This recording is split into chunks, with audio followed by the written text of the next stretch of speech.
Did you just turn on, turn off, turn on the music?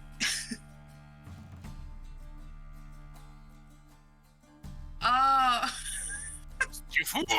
Okay. No ads in this campaign. Okay. So welcome back, everyone. We're here once again with another session of A Rhyme of Goblins and Aya. With me are my fantastic buddies, as always. So that will be Clang, played by our Spectre. Yes, of course, I is here right now. Unfortunately, I is also munching on some whatever the hell I found on the floor. And Pins, played by Lodroth. I have to get into my voice. Hello. 3, 2, 1. And Should have already been in character. Kabokov, played by Zenda.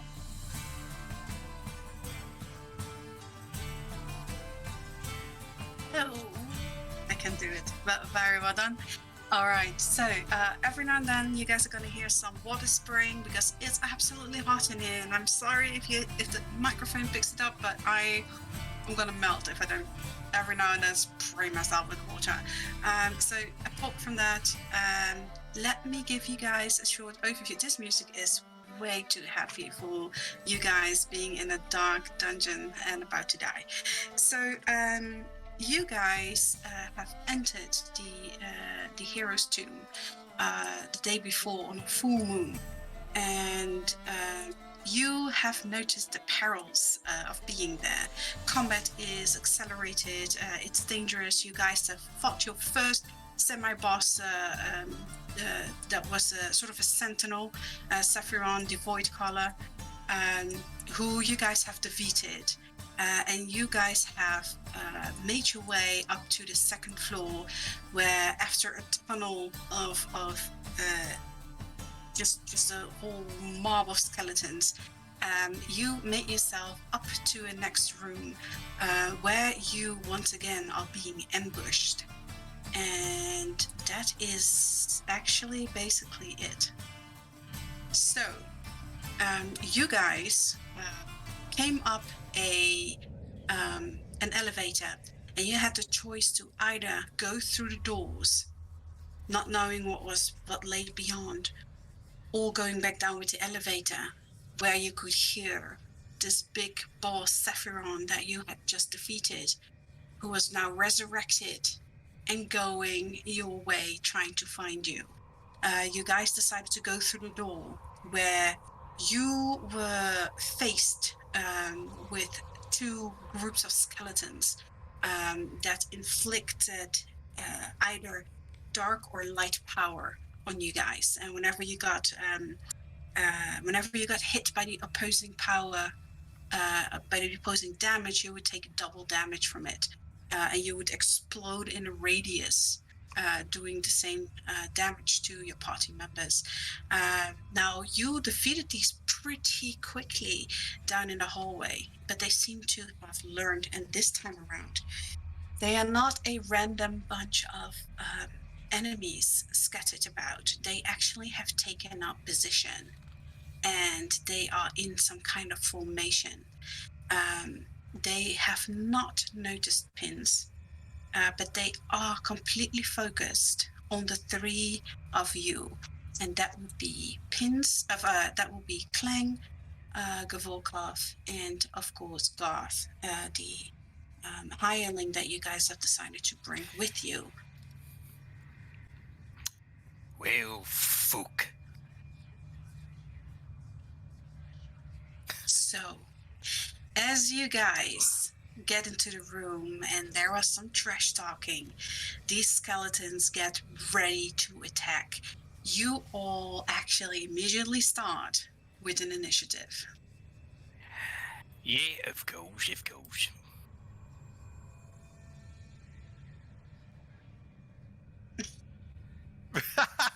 Shut up! I'm not here. And we continue with the trend of me rolling badly for initiative. I'm gonna put this on me. I'm a ninja.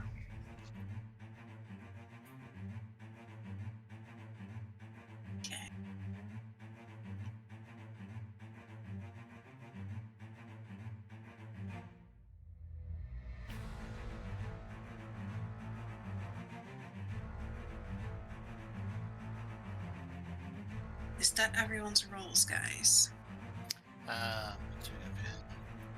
Right. Don't forget, as a reminder, I promised you last week, remember your food buffs. 2 of you have drank coffee, and 2 of you have taken those Minotaur patties. Right, I remember. I haven't completely forgotten here. I remember complaining not being able to have a proper place to write down what the stuff does in these sheets. There is the handout, of course.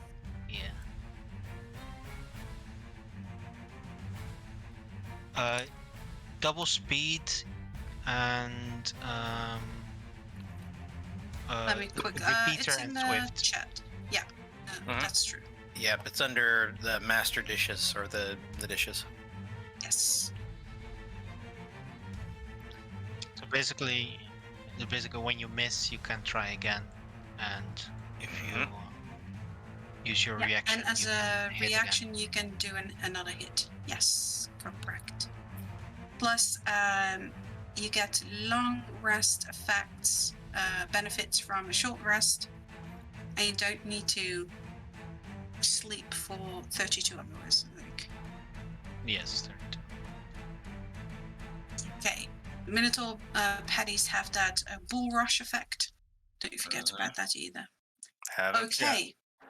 So, Those at least. as you guys all stand there, I am going to let you, Clang, do a agility check together with the skeleton of obliteration to see who goes, him or you, as this trash talking is going on. An agility check.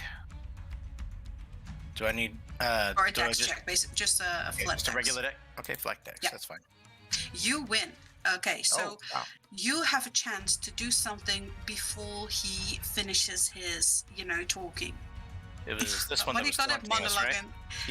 Yeah. Both the captain of obliteration and the creation. So creation is yellow, obliteration is purple. Okay.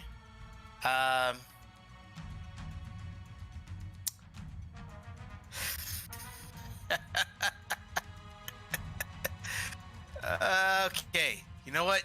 Yeah, let's do this here. I'm gonna use Bull Rush. Okay. On this bastard right here. Hopefully, I should be. Nope, I'm a little too close, aren't I? You can always step back a little and then do it. Well, let's see But here. it's I can 30 feet, so you can do it. Okay. Then I'll go This is ahead and up do to, that. so. All right. And I believe he needs to make a DC 16 strength save. Indeed, he knocked prone. does.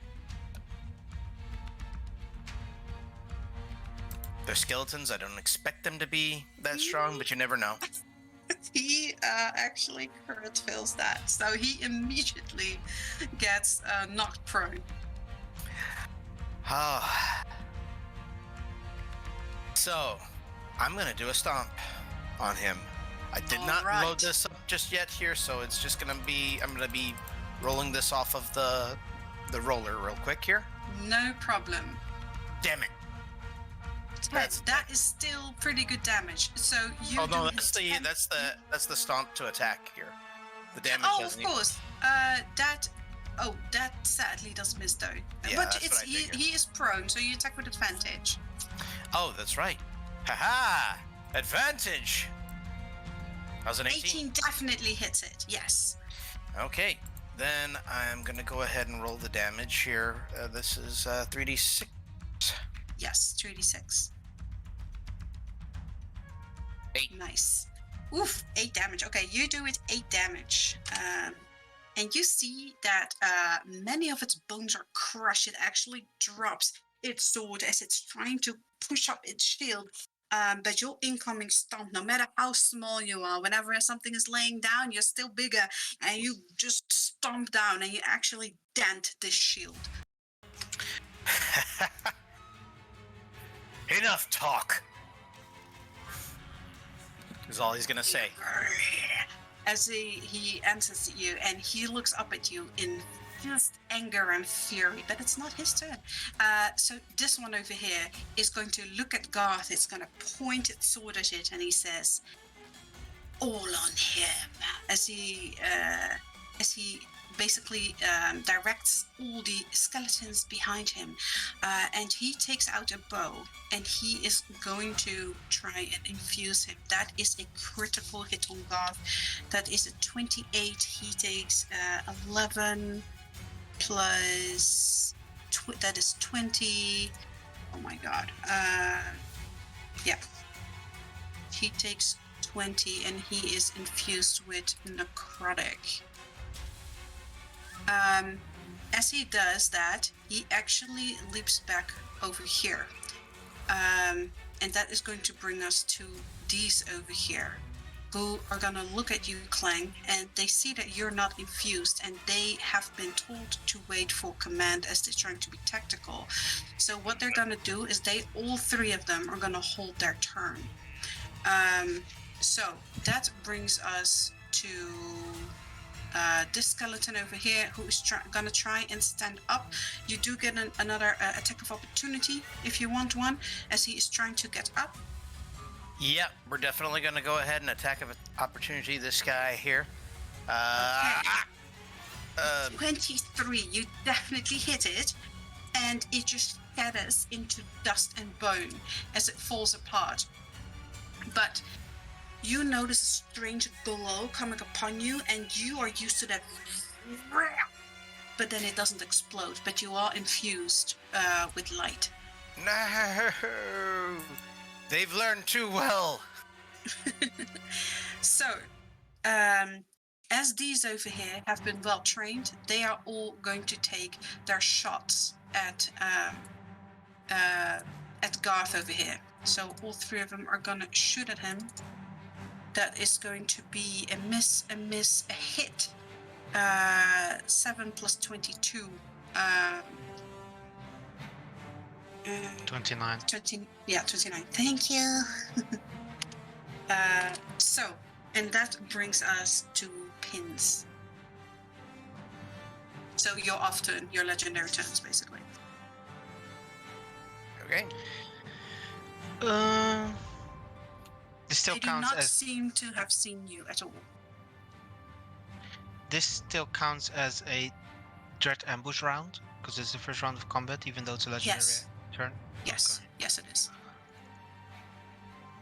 In that case, I'm going to have to use that, else I don't get it at all. So, I'm going to do a focused healing. First of all, Okay. everyone gets 3 healing. Nice.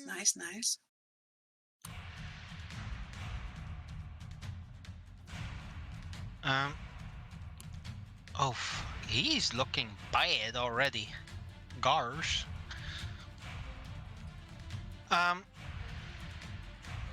They were holding their turns, right?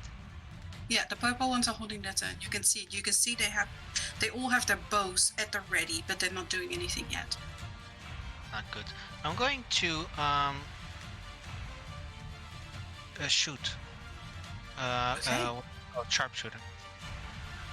Okay. Who are you On hitting? the first one here. This one. Okay. Roll your attack.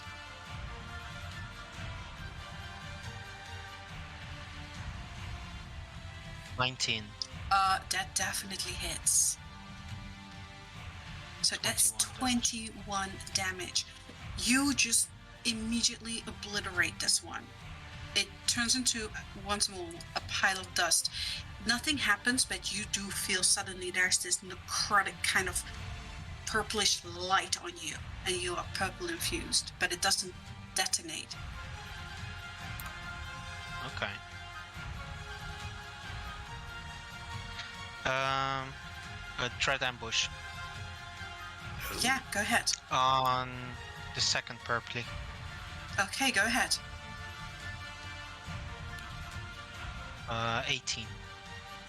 18 hits. Well done. Wait, That that is -4. -4. Okay. Yeah, that once again, it was this one, right? Yes. This one also immediately obliterates. You once again you see that light around you start pulsing harder. You have 2 stacks of this. Okay. Of this purple infusion.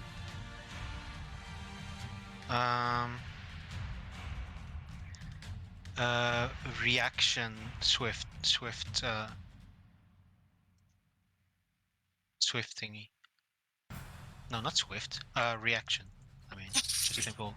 God, repeating sting. There you go. Yes. That's the word. 13. And I am Is a that this moron, one? so -1. Yes. So -1 is 17 damage. It's a 15 though. It's a 15. Does a 15 hit? Oh, it's a 15. Okay, that confused me. That hit. So what did you say? 15 damage? -1, so 17 damage. 17 damage. Okay. Yeah. That one is standing, but once again, you pulse, and you have 3 stacks of this necrotic pulsing light on you. Okay. Light. This one is, it's sort of like a purplish glow that you have on you. Okay. Does it reveal me? What? Sorry, what did you say? Does it? Since it's light, does it reveal me? It does. Well, they still don't see. Oh, I guess, yeah, that's true. You're invisible as long as you're in complete darkness. It does reveal you. Okay, in that case, I'm no longer a ninja. And to give you guys a heads up, these are walls. These are not like open platforms. So this is a fully enclosed room. Had a feeling. Right. Did you heal for 30 to 40 damage total, Clank? Healed for 32, didn't heal for 40 yet. Here, give me a second, I just gotta add 8. Alright. We're good. Right. That was focus healing, the rest is AoE healing. Yes. That's my turn. I'm Okay. gonna move. I'm gonna move behind this statue if I can. You can. You're very climb? small. Can I climb it and like hide behind the torso and the wings? You can do it as a move action. Roll me a athletics though, to see if you can climb it properly. Oh, this will be funny if you're not one.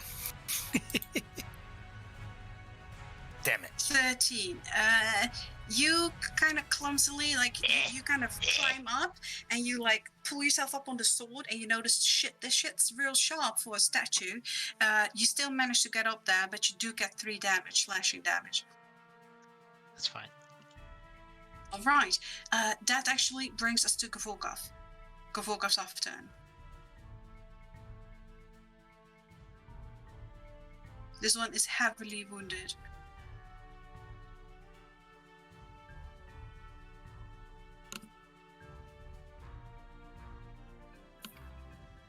$16 will hit, and for 7 damage, this one also is dead. But you as well, you get infused with this purple light, and you have 1 stack of necrotic.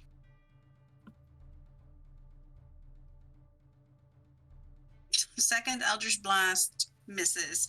Okay, that's gonna bring us to Clang. You're off turn. Yay! Okay, let's see. I have a stack of light here. So yes. What I'm going to do is I'm going to move my small butt right here. Mm-hmm. And all these guys right here within 10 feet of me here, I'm going to do for my turn, I will do a AoE taunt. Oh, nice. Okay, they are all focused on you, including this purple one. Wait, how much? Wait, how much range was that? 10, again? 10 feet. 10 foot. I believe. Yeah. So you hit him. So yeah. Okay. So he is forced to move towards you. Well, he has range attacks. He can stand there, but he is definitely focused on you. So all these three, all are focused on you right now. Let's So go. that is good. All right. Okay, so that is going to bring us to Pins, your actual turn. And Pins, what way are you facing? He's facing towards the battlefield, but kind of from behind the torsos, like peeking Tell me, through. just show me with a line what way you're facing. I'm thinking this way, right? Yeah, he Okay. would be facing. Basically, he would be facing towards the purpley. Okay. You get blasted back 10 feet and you explode in a 40 feet radius for 3 times necrotic damage. Let me actually roll that.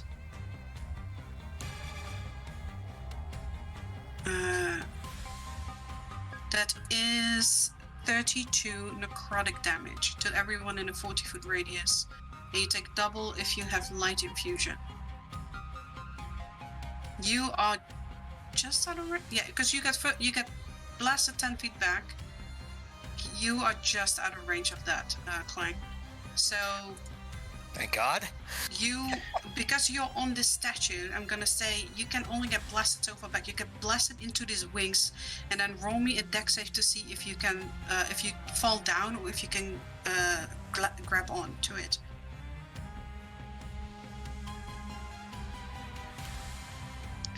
I know what happened. How much damage did I take? Did I take 3 times that 32? No, that was 3 times. So 32 was the triple taunt that I did for you. Yeah. So everyone else also, you guys. So Garth takes 32. Gavorkov, you take 32. Are my stacks gone? Your stacks are gone. Yes.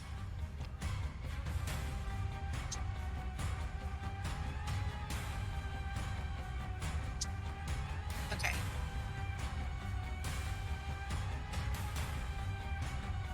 Yes, it's necrotic.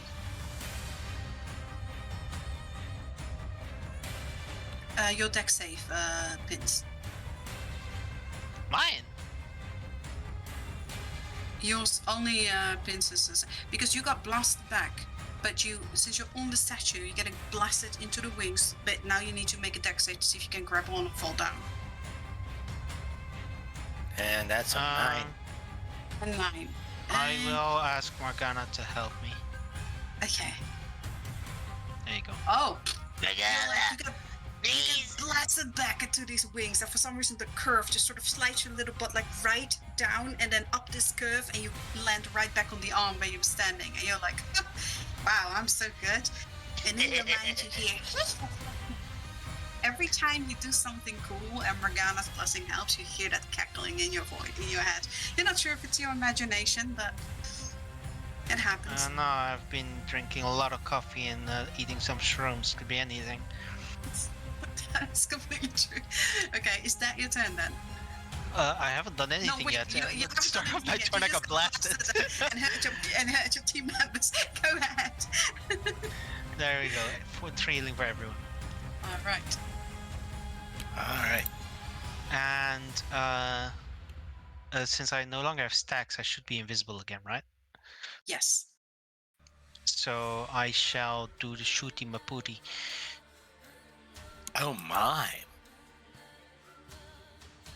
And Which this will one are be sharpshooter. Mm-hmm.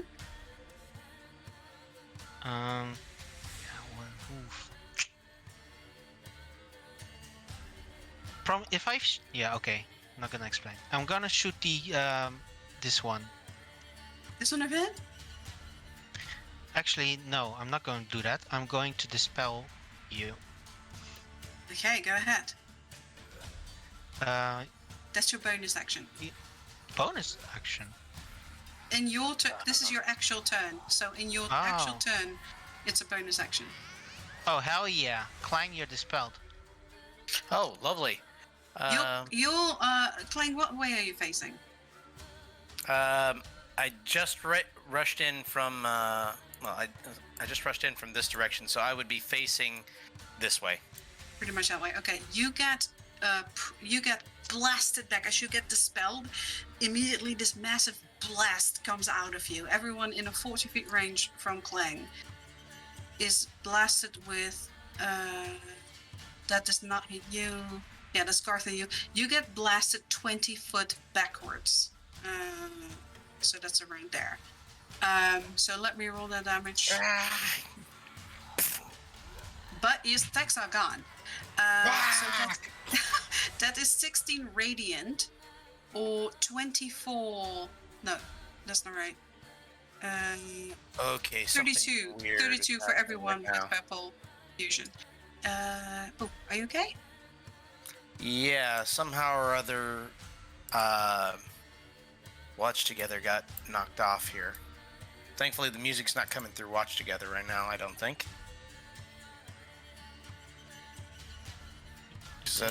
No. Yeah. Then I have weirdness going on right now. Yeah, it's probably cash. Your stuff will... Yeah. Your stuff will freeze in a moment. I don't like that. Can we assume that Rose is flying above the field and that she's hit by the Radiant? Because that's what I instructed her last time. Same tactic. I'm gonna tell you this time yes, but you will have from now on you will have to specify what she's doing. So she will take that healing. All right. Okay. So that is 16 damage to you, Clang, and 32 to everyone purple fusion. All right. So that was my bonus action. Now for my attack, I'm going to. Not hurt your team members. I hope so. I mean, what Okay. can I How much damage did I end up taking? Sorry. 16. Okay. No, I was too busy trying to reassert the music right now. And I'm back up. I got the music back up, so we're good. All right. Okay. I'm going to do what I was going to do. Attack this one here in front. The top one or the bottom one? This one or this one? The front one. This one. Yeah. Okay. That hits, and that obliterates him. He immediately turns into a pile of dust and bones, and you get a Radiant. A radiant infusion.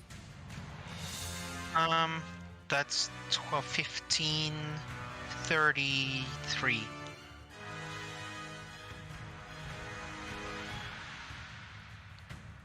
Yes, he's dead. Yeah. Very dead. Reaction. Oh, that's nice. Did you see that? Zenda? You got 33 damage here. And that's so nice as a macro too. That's amazing. Okay, go on. Sorry. Reaction. The second one. This one. Yes, go ahead. That's an 18. 18 And I am hit it. dumb again. This is -1. So 17 again. Oh, yes. 17. Okay, so he is heavily wounded, but you have a second stack of radiant right now. But he is barely standing. You see, like most of the bones in his body are falling down. His shield has fallen down. He's not looking good. And everyone heals 8. Is that your turn, or do you wish to move? I am going to not be there where I was. Okay. That's not a lot of movement.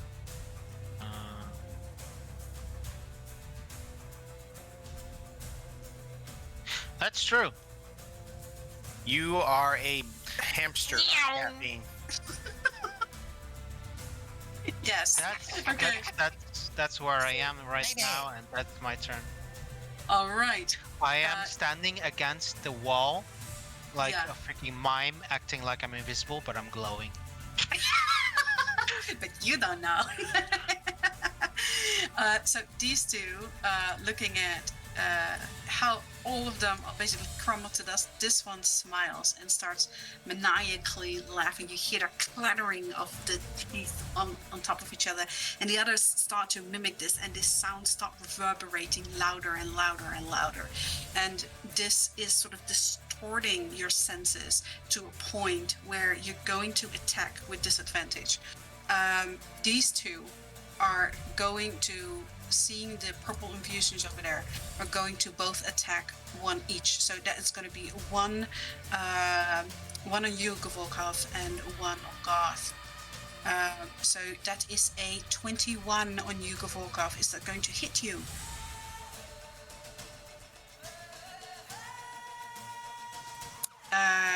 You have your reaction, unless you used it on your first turn. No. You get at the start of combat, you get a reaction. Already. Yeah, you've. Have you already used it then? Oh, yeah. Then you need your actual turn to regain it. Yes. All right. That is going to 12 radiant, double to 24. And as you do, I just healed you. as you do, these stacks fall off and you get blasted backwards 20 foot. You're up against a wall. You're going to take, let me see here. You're going to take 7 bludgeoning damage, and you're going to take 9 necrotic. That is going to splash out to Garth as well. So Garth is going to take -9 to necrotic. Yeah, okay. Damn it. That is going to bring us to you, Clang. All right. All right. Then, give me a second here. There we go. All right. Let's see. Seeing as how I am now completely free of stacks at the moment, I don't like little Mr. Purple here. And I think he should. That's a good point. Yes. I think he should visit the Oblivion.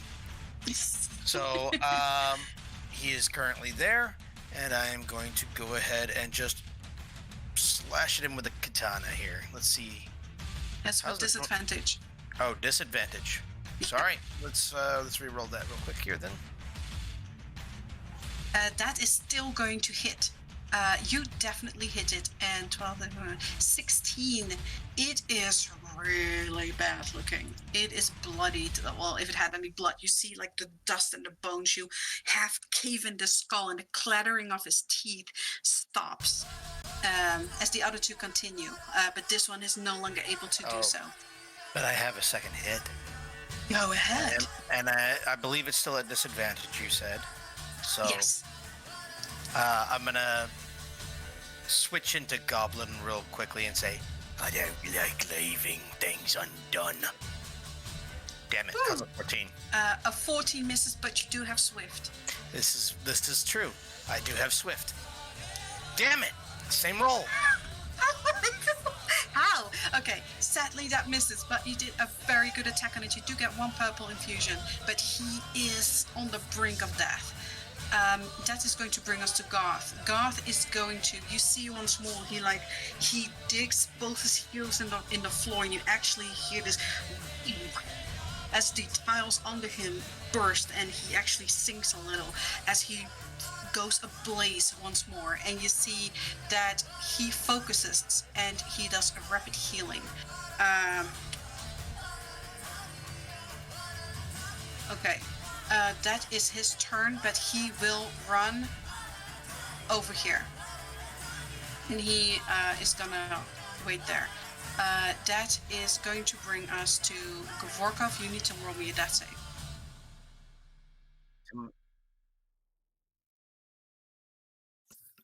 Damn it, pains! Yay! 18. That is a success. That is very good. As you do, the purple skeleton over here says, "Not you worthy, you yet?" As he looks at you, Clang, and he is going to multi-attack you with a sword charge. That is a 18 is going to hit you, and a crit that is going to hit you. That is 7 plus 2. That is 9 hits me? necrotic. How does it 28 hit me? hits you. 28. 20. Yes. he Okay, will. yeah, the 28 will hit here. The 28 will hit. Okay. Yeah, the 19 will miss. Yeah. So how much did I take for those? You take 9 necrotic damage and 1 more stack. Chesty, which target is he trying to swallow? That one. Okay.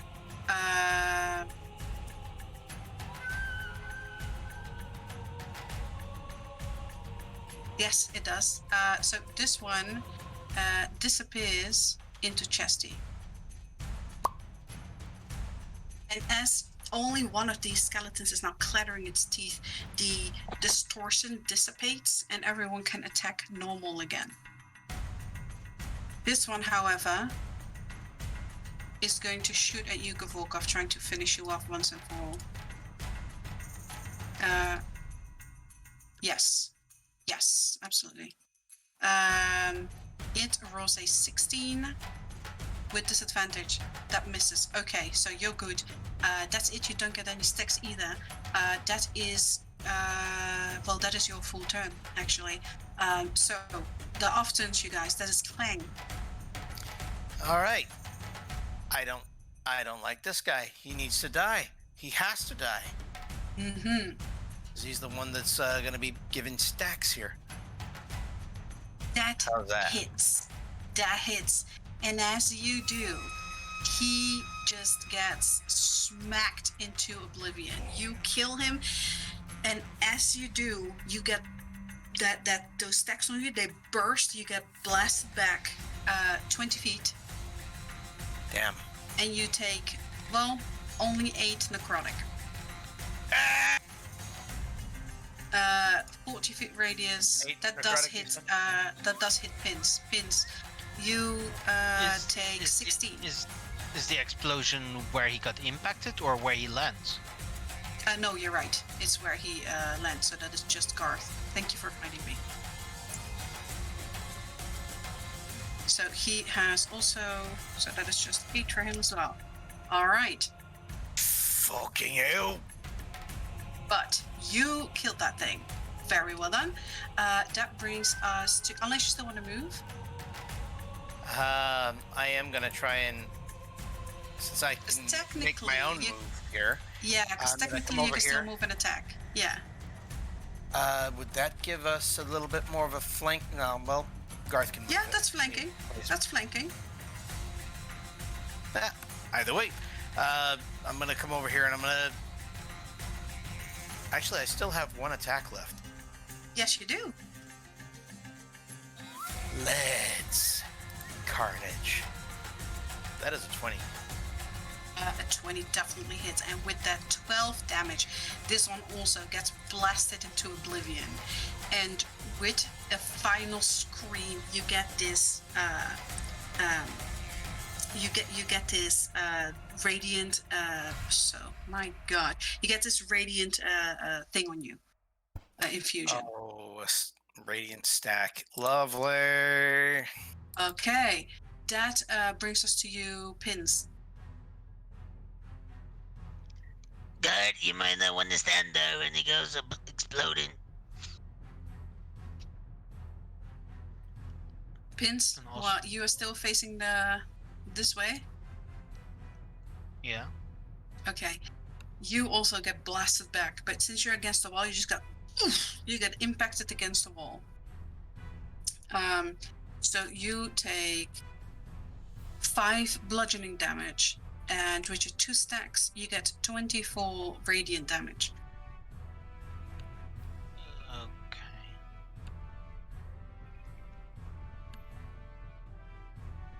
Somebody heal him. That's actually going to hit you. That's 2 failures on you, Gavorkov. I thought he was At the skilled start up of his turn, I get healing, but then he would take me right back down from the explosion. That's true. That's true. So you just go back down. Yeah. Yep. Yep. Get up, Gaff. Never mind.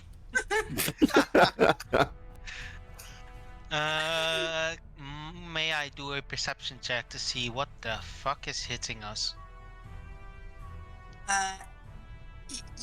Yes, you can.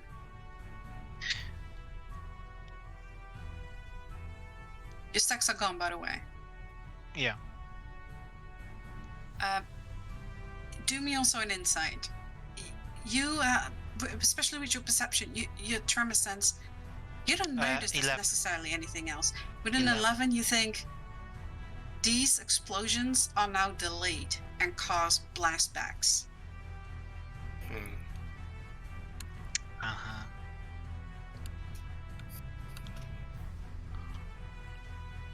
Ouch. Okay. I think I understand. Can I hold a legendary action? What? Technically not, but you do get one action every turn. Okay. Basically what... Yeah, okay. I'm not going to do anything here because they're both gonna blow up. I will tell them. Alright, these things are going to these infusions. They're going to explode. You guys need to stand not next to each other. Ah, fuck. And Garth will respond to that, and he will run away from you, Kling. He will try to run away from everyone as far as he can, so between you and Gavolkov. And he is going to, you see once again, like as he is still alive? It got swallowed, but it can break out. It got swallowed by Chesty and it broke free. So It does as take Garth, 9 acid damage from being inside Chesty. yeah, it does, and it is bloodied. Okay. Chesty did a very good job. It really did. If it broke free, can I shoot it? Yes, you can. All right.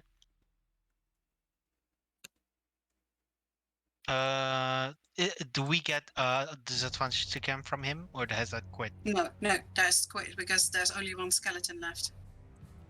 All right. It's going to be everything I got. 21. 21 definitely hits it, and with that damage, it also crumbles into dust. You do, however, get another infusion that then immediately explodes into damage, and you take 13 radiant. Hey, Gavorkov, you got some healing there from focused healing. Wang, you also I'm gonna explode. get knocked back 20 feet, yeah, and you take 10 radiant. In the meantime, also Garth takes that, get into chronic, minus 12. How much did you pay? It was like 10? 10, yes. Garth, as he is on fire, you see he is once again doing that thing again, like blood is coming from the corners of his mouth, and you see him and clench his jaw, and he takes 40 damage, and everyone heals for 20. Jesus. Oh. Oh, that's... Since combat is over, he immediately starts rapid healing once more, and you have successfully defeated this onslaught. Oh.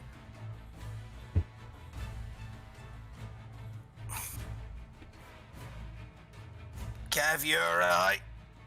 I think so. Pains, you living? I didn't think I was, but something happened and I got back up. That was moving. I mean, that was more than likely young Master Garth. Do we have to thank for that? It's okay. Should we really call him a monster? He says, well, this is not necessarily going exactly as my brother had described. It seems that, well, some of these are intelligent enough to create their own tactics. It's worrisome in its own. Very much so. Then, For those of us who are doing physical damage, then, I believe I had 3 of these vials of holy water. I'm going to hand one to Pins, and I'm then going to go ahead and walk over to Garth and hand him another one. Did everyone see the end of combat damage? Nope. God damn it. Give me a So second. 5. I'm just trying to make sure that I got all these put down here. so But yeah. yeah, Basically 5 minus 2 from pop. So everyone takes 3 damage.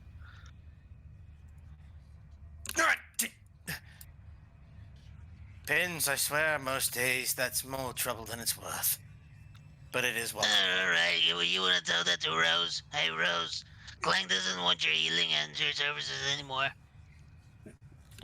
You see, she makes this angry purring sound, and she does that dramatic hat flip away from you, Clang. So, if you guys wish to take some time to quickly loot, you can all roll me a investigation to see what you find. I would be more than willing to look around here, poke around the dust here. While So the we're rest of you? Yeah. while we're looting, Pins will say, So it seems, from what I've noticed in this encounter here, that, as Garth said, they have wisened up a little bit, and it seems just dispelling their attacks is already going to make them explode, and regardless of whether I dispel or not, it will explode eventually. So I think it will be very tactical if we just don't stand next to each other when we have opposite lights flickering. Seems like a very good idea. I agree with that. Agreed. That's why I was trying to separate them earlier. It worked for a moment, but as you said, they're far too intelligent now. It's not good. Right. I don't really consider myself intelligent. Volkov, also your investigation, please. Oh, sorry. 21. Nice. Oh. So amongst all of you, that is a very good roll. That's very nice. Your total is still very good. So you guys find, let me check this here. You find a raw augment dust, a very special kind of augment dust. Amongst those 8 skeletons, you find 2 vials worth of this. And this is a void light crystal dust, and I will, like usual, put it in the loot for now so you guys can check it later, and we can compile all that. Thank you for not copying. Hey, Clang. Just in case things get real bad, remember you got that potion of vampirism in you. Right. Excuse me. Frog in my throat. And slipping into our old dialect there, old friend. I want to do an insight check on Garth if he notices this. Do so. 18. You see that he's definitely noticed it. But with your 18, you can tell that he kind of looks like, sort of like, because it's very different from one to another, you know, how you guys talk. But he seems to think that you guys are perhaps halflings that, you know, that try to have a voice befitting of your, you know, heroic sessions. If only he knew. If only he knew. But he says, well, can't waste too much time. And Gavorkov, roll me a perception. In the meantime, God says to you guys, does any of you, you sneaky one, as he looks at you, Vince, he says, you have something like thieves' tools or something like that? Well, you know, I wouldn't flaunt it around because, yes, I do actually. He says, well, that's a good thing. The next room, and he sort of, you see, he opens the notebook. You see, very crude kind of a map.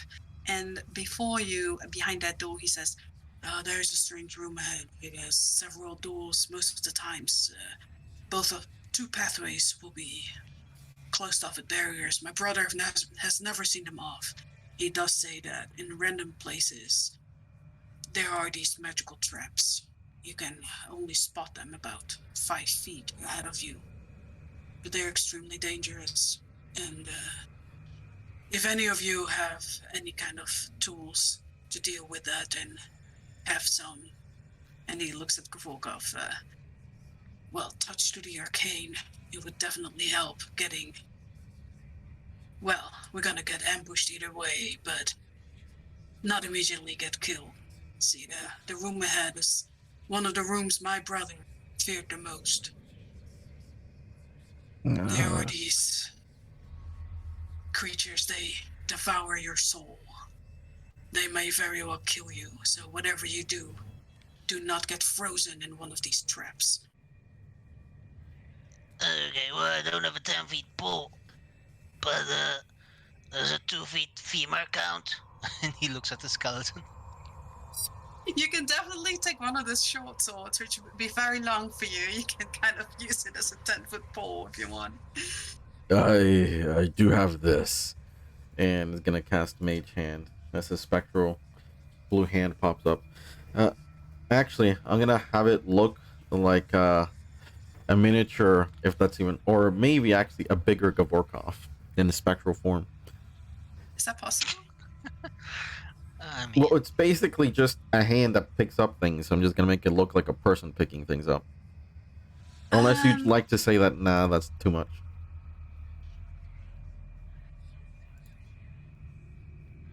As long as it doesn't interfere with like the minor illusion spells, you know. No, it's literally just gonna be Mage Hand intent. Yes, but looks like a I'll say that's okay if it's just aesthetically. Yeah. Sure. With your 12 perception, by the way, you see that all the seams of these doors, they are basically dark. But you see that from the top, there's like a trickling of light, almost like a water drop that's slowly descending down. And you know that once it hits down and fills all these gaps in the door, it's going to open and the elevator's going to work again. And what about the other door? Is the other door openable? It seems like that this is now fully lit up. Okay. First of all, I would like to have a potion. I want to have Flint's infused potion. Yeah, go ahead. So that means any one is a 2, right, or something? You can re-roll it. I'll reroll, right? Don't get a 1. It's a 2. Good. Better than a 1. 15, yeah. Mm-hmm. I can have this guy here press on any pressure plates we see. Not so much a pressure plate as it is almost a magically hidden trap that only just before you're about to hit it you see. But if you know and look for it and move slowly, you'll be able to see it and disarm it.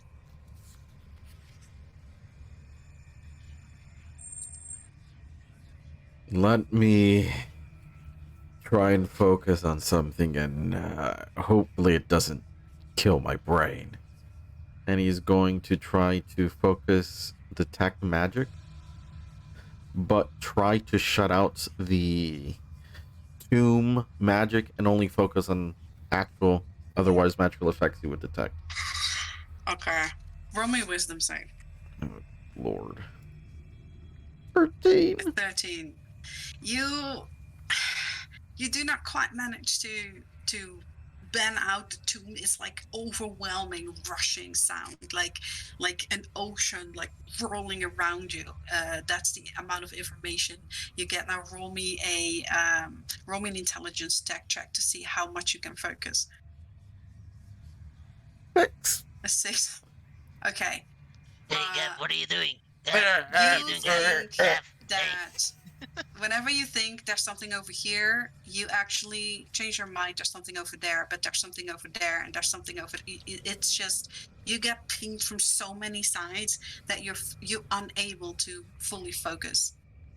Oh, that was a bad idea. Not doing that again. Not doing that again. Do it again. You Nope. just standing there, bit Just like quiet. hello. Okay. Garth is going to move forward, and he says, "Just remember, these. Whatever we do, we need to focus fire, kill them as quick as we can. We can't leave them alive. They jump around. It's almost impossible to hit them," my brother says. And like I said, the effect they leave on you, the soul devouring. You mean the soul suckers? Life leechers? It's. Yeah, my brother, he had to recuperate a long time before it waned off. So They're genuine health hazards. so when I we would say so. when we activate these traps, you're paralyzed and they attack. Is that what I'm understanding? They are kind of like freezing snaps. They burst in damage. They have your speed for an amount of time, and they lock you in place for. I see. He tries to explain a turn. Mhm. So basically, you stand in them. It flash freezes over. You're stunned for one turn, and then afterwards, your speed is halved for a minute. That's a long time. Well, my friend Casty here can walk ahead of us. You'll be fine. Yeah, if you say so. I have an option. Yeah. Yeah. He takes out a potion. There is a very valuable concoction that I found.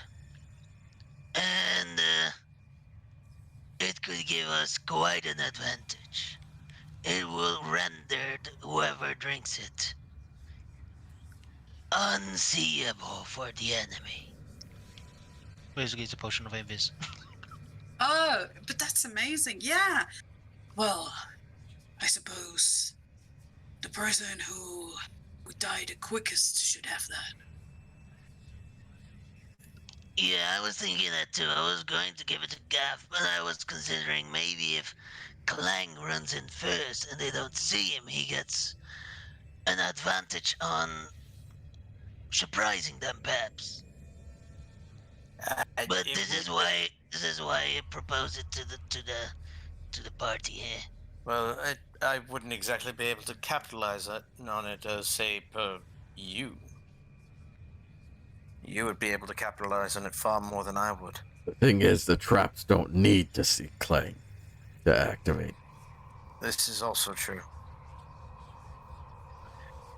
Yeah, I mean, just for future reference, just have it on you rather than me having to run over there. I don't. Perhaps it would be best to have it for you to have it. I'm already giving it to Gaff. Yes, fine. That's what. Removing it from my inventory, you now have a potion of invisibility. Okay, adding it to mine. Thank you.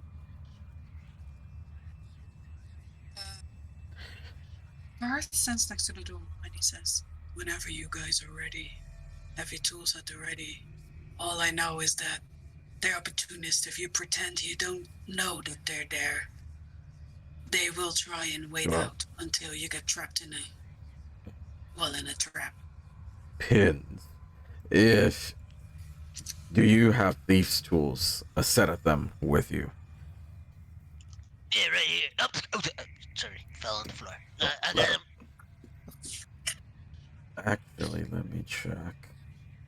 No, I've got my own. Never mind. You can have these back. Fancy, you can have your own. Oh, mine are you too good for mine, huh?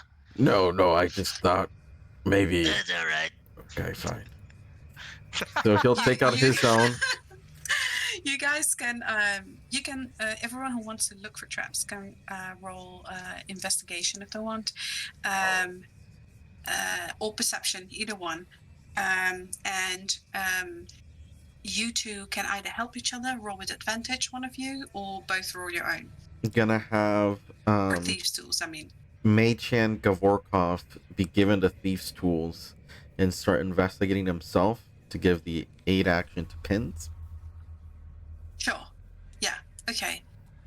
So Garth looks at you and he says, "You all ready?" Let's begin then. I don't think we've been ready for this whole place at all. You look like shit, Clang. He's gonna put his hand on you. You're gonna heal. Oh, Nice. lovely. So what am I healing here? Nice. 10. 10. Okay. Excellent. Okay, Max. nice. Very nice. That is very good. I feel So a little better. Garth is going to put his hand on the door, and you see once again this door is responding to him as he does this sort of these signals with his hand, and these sigils start lighting up, and this door, with like a heavy grumbling, grinding stone on stone, this door moves upwards. As you all get a chance, Gavolkov, you see that there's a short timer on this door. Basically, there's 10 seconds, and you know that this door is going to fall shut closed. So do not be under it when that time expires. And the timer is running. What do you guys want to do? Move now or be squished. Clang, perception. I will definitely use my eyes to perceive now. That is a 19. Oh, you lucky fucker. Okay, so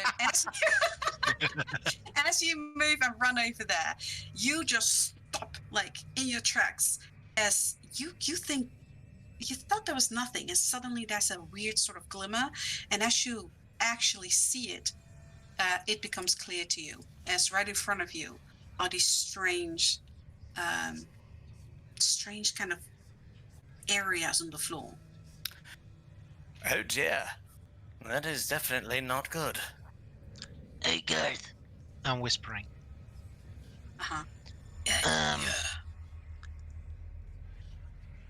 You say if we make any noise, they'll be alerted that we're done for? Only if they actually know we're aware they'll attack, otherwise they are kind of like vultures. They try to wait for an opportune moment. But I can definitely try and lure them by moving to the middle of the room to get most of the attention.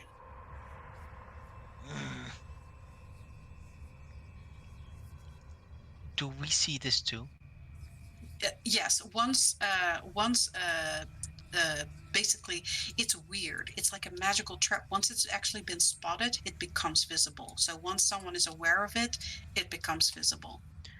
Do I sense it in any capacity, or is it undetectable? You don't sense it, since you're not like magically inclined. But I mean purely physically. Yeah. No, you don't. But you are able to disarm it. Right. Let's see. I'm going to attempt to disarm it. Okay. You, I think Gavokas is giving you advantage. So roll me your toolkit with intelligence.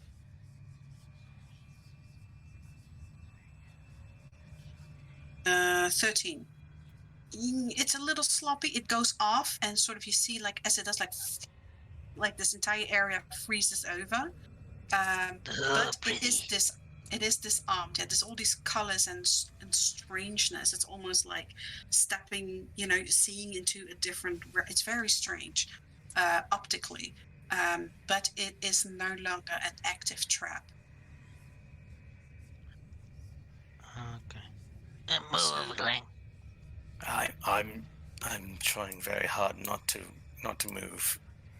I will move back and away to where the others are. Yeah, no, give me the other two. God, you're weird, Gavorkov. By the way, making a change to its appearance is Baby Gav instead of normal Gavorkov. Oh god, this is my worse. God. This is so much worse. I am so confused. Ace. Don't worry about it. You see that everyone roll me a perception. Oh, Garth, what are you? Well, he did say. Pins, He said he's Pins? going to draw Yeah. attention. Yeah. Pins, you roll me your perception with advantage with your tremor sense. It's 26. 26. You feel the briefest vibration. The briefest. But it's from that direction somewhere. And it's high up against the ceiling. I will say in Goblin. Sorry. Don't look. I think there's something on the ceiling. As Garth warned us, if they know you know, you're screwed. Well, of course. So, mum is the word then. Don't I know miss what me that mum. means, but sure. I miss me mum.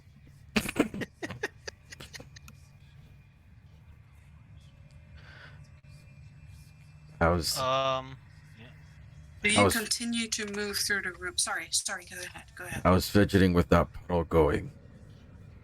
He has disarmed this puddle over here. It's no longer active. Oh, they're not two separate ones. Okay. Yeah, he did them both. So Okay. I put a little marker on them that they are disarmed. Okay.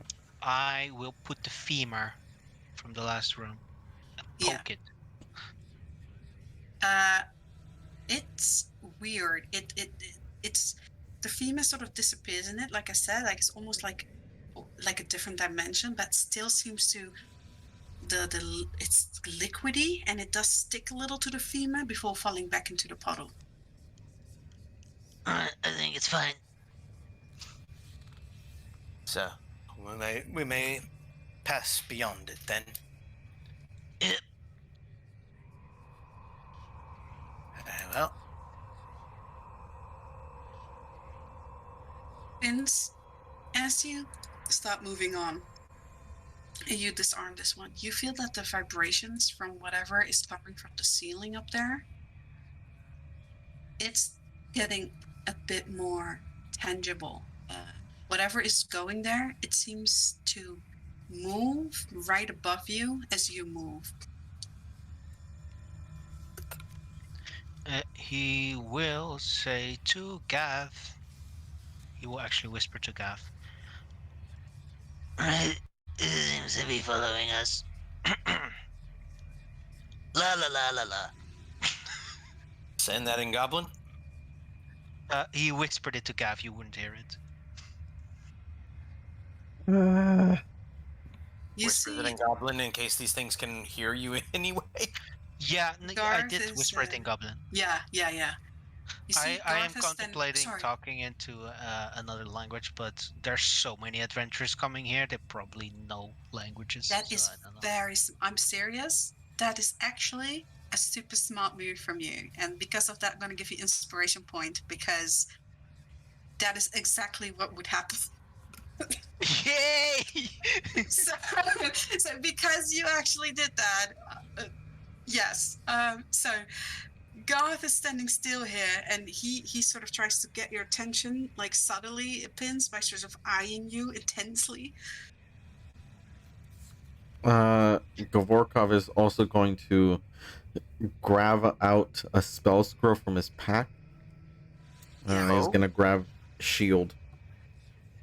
Okay. Are you casting it? Nope. He's just holding onto it. Holding it. Yep. Okay. If Garth is intently looking at me, Mm-hmm.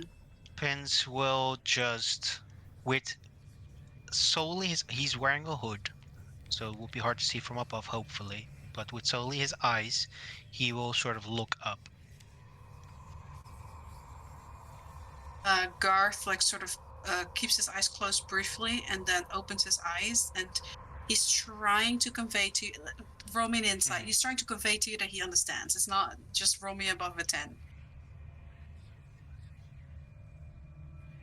Okay. You say that. Vince will open his eyes wider and look up again. You see, he sort of like puts his hand on his forehead and then like swipes it, like kind of a face palm. And then he sort of like eyes sideways to the floor over here. Right. Why did we take Guard with us? He doesn't understand anything. You guys pick up on my cues so well. Exactly. It's not a goblin, it's all. Stupid humans. I swear this Painskins isn't all that smart sometimes. I suppose we keep looking for traps. What was it? What we're supposed to do in this room again? Yeah, Stand looking on for traps. So Garth is basically sort of eyeing an area over here next to him. Right. Let's go over there. Since You're you leading the notice way. those vibrations, they are still following you. Wherever you're moving, above your head, you feel that whatever is there is following you right above. And not only that, roll me a perception. One more. Since you're the only one that can really notice it. Is this with advantage? Yes, because of your tremor sensor. Okay. You feel that over there, something is starting to move towards your group. And from over there, you're in the wrong layer. You are pinging the wrong layer. Dang it. From around that direction, you feel something is moving. And also from that direction, something is starting to... You feel like whatever is there is starting to enclose your party right now. And are these horizontal arrows or vertical arrows? Vertical, upwards, up to the ceiling. All of them seem to be coming from the ceiling. When Garth points this out, this area over here, and you come closer, you also notice that there's another puddle over there.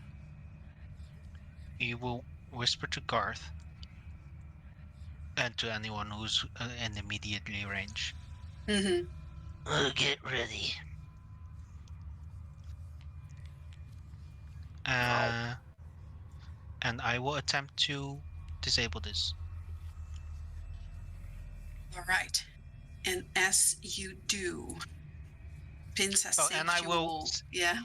I will say something in a weird melodic language, and Rose will go stand over here in safety. So I tell her in Sylvan to fucking not stand near us. Okay, as you do, Kavorka of Pins has saved you from a surprise attack. You hear weird dropping, like bloop, bloop, almost like water, but it's black and it's icky, and it starts raining from the ceiling in small puddles until it grows and grows, and out of these puddles rise these weird, twisted, humanoid-like bodies. They are large. They have really long, elongated arms with gigantic claws, and you see how their weird smirking smile and their face is warping, like pieces come off of it and form back together, and you see all of them angry that you've noticed them and that you're disabling these traps, and all of them get ready to launch at you. As I need all of you to roll me a initiative, yes. Ooh. Oh, dear Lord, we're facing Venom. Hey, I don't suck. Oh. Oh, that looks amazing.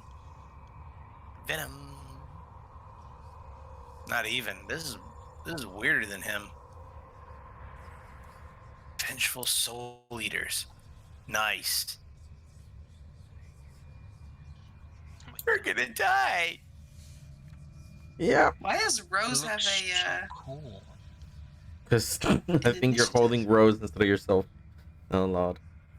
Huh? Oh yeah, I selected Rose because I moved her. Sorry. Lovelet has relinquished his character. From now on, he is just Rose. Yep. Just leave me behind. From now on, it's exactly. But as you guys are facing these and they are about to launch, you can see they sort of sink in these puddles, and the leg muscles they have, they bulge like strangely large as they are about to launch. And as they do that, as you see that they are mid leap, all of you get your turn, and we're going to start with Rose. Not even. Get Okay. that little fuzzball on the sidelines. She doesn't need to be fighting in here. Sheets. Everyone, you heal. For 3, yes. All right. Who's gonna go first, guys? Me. I will. Where is it? Oh shit! It's big. I will hit it. Do the shooty shoot. You do the shooty shoot. Shoot, shoot, shoot, shoot, shoot, shoot. No. That's a 10. Actually. First of all, am I invisible to it? You don't know. It is, you kind of, let me put it this way. It followed you around everywhere you went in the room. It's true. You can assume that it knows you're there. It smells me. Oh no. And when you look at its face, there are no eyes either. It's just this weird inky body. Yep. So no sharpshooter. scary. However, Let's swiftly reload that. So the first hit, was that a 10 then? yes. 5. Yeah, okay. Yeah, that sadly didn't hit. With Swift, do you re-roll the whole thing or just the attack? You just roll a new one. New attack. New attack. 24. Yeah, because you immediately make a second attack when you miss. So that definitely hit. This is silvered. So you do 14 damage. You see that you shoot this arrow and it kind of it goes inside and it looks at you. Its grin growing wider. And it doesn't seem very deterred as as it's about to make this leap, and you see it disappear in its body, and it doesn't hold back, it doesn't flinch, it's still right on its way in midair to go and launch at you. Lever this bitch.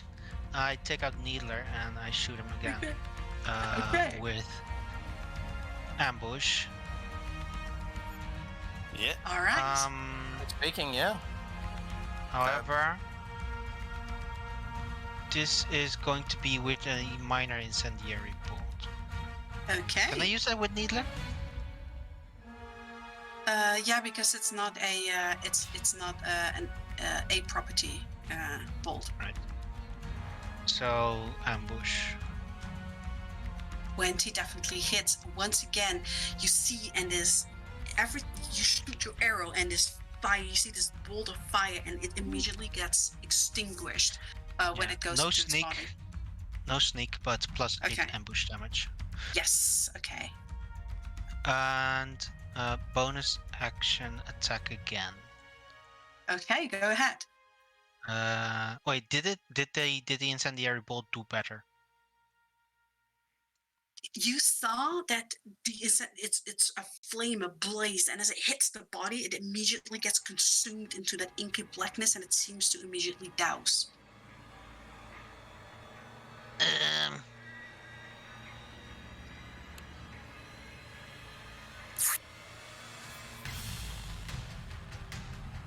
Can I dispel it?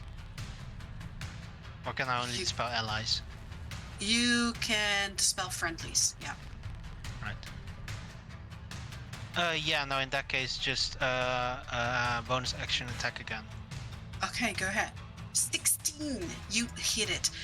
Once again, you see that it doesn't seem to be doing the impact that you usually have. There's no flinching. There doesn't seem to be a lot of pain. You do seem a little thinning of this inkiness. But other than that, it doesn't seem much deterred as it continues its mid-air movement to you. Right, so that is 14. That's 9, 29, 6, 25. Nice. Whoa. That is fantastic healing. Very nice. And I want to. Jesus Christ! Now there's 3 of them. I want to not be there. Okay. I'll run over here. All right. And as you do, it lands right here. Like you see the swooshing. So there's this sort of the splattering of this inkiness that immediately all these trickles they move quickly back to the body, like absorbed back in there. And he makes another leap at you. Lovely. And as he leaps at you, he does a soul devouring attack on you. He hits you with a 25. No, thank you.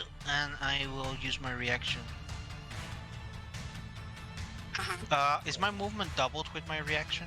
For because of coffee? Yes, all your movement is doubled.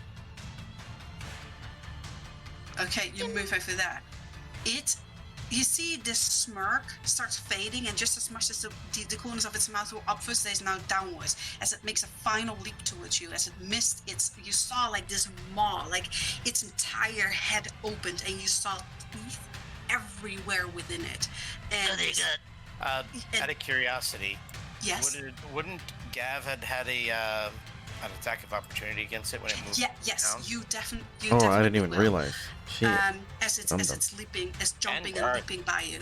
Plague, help me! As it opens its entire head, and you see these teeth everywhere in sight, it snaps close with like this, just the speed and the. I don't know if you ever seen like an alligator snap its jaw slap, but you feel the force, just your hair sort of like moving backwards as you use your reaction to run. It leaps after you, and it does a leaping attack on you. It takes its large claws and it slashes twice at you, and you, with a 22, it's going to hit you. You take 12 necrotic damage, and you need to do me a con save. We did get blasted twice, or once if a 15 hits. Yeah, that does hit. That is force damage. Let me actually check that.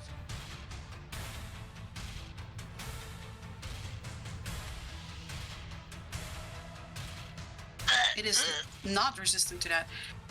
Constitution save 7. That 7. Oh my god, 19. Oh, you know what? That does hit. You do make it, as you are sort of like stiffening up, and you see once again as this jaw starts smiling again and opening, and then as you are like, oh, Hilmergana, you hear, no, I'm the only one tackling here, and you manage to break free from this stun condition, and that is it. It then makes a 10-foot leap backwards. Ignoring attacks of opportunity for that last leap over there. Pins, that was well done. Gavulkov, as you hit it with that 14 damage, I'm back. Welcome back. Welcome back. Okay. You notice that the damage of the falls, as much as the arrows didn't do much, just blasts through that body. Yes. I literally just lost internet connection here. I missed all of that. Oh shit. Okay. So basically the monster tried to chase Pins around as he was running around. Pins managed to use his reaction to negate the first attack, still got hit by the second, needed to do con save, become stunned. He actually froze over, but then the power of Morgana compelled it, and he broke free from it. And then this Soul Eater did a 10-foot leap back from Pins, ignoring attacks of opportunity for that final leap. And as Gavulkov shoots this blast off, you see that it actually blasts the hole in his chest, and it jerks its head to you, and it then looks at the others. It seems to make a large screeching noise, and the other two react in kind, and all two of you, they look at you, Gavulkov. Right, it doesn't seem that my weapon did a whole lot, but Gavulkov's magic worked, so keep that in mind, I suppose. Protect me! You see that this one is in a bad state. Okay. For the lack of proper wording, it's bloodied. But the other two, they're fine. And as this one has been screeching, you, Gavokov, are becoming the main target of this one over here as it leaps at you. And is also attempting a soul-devouring attack on you. With a 19, will that hit you? Just.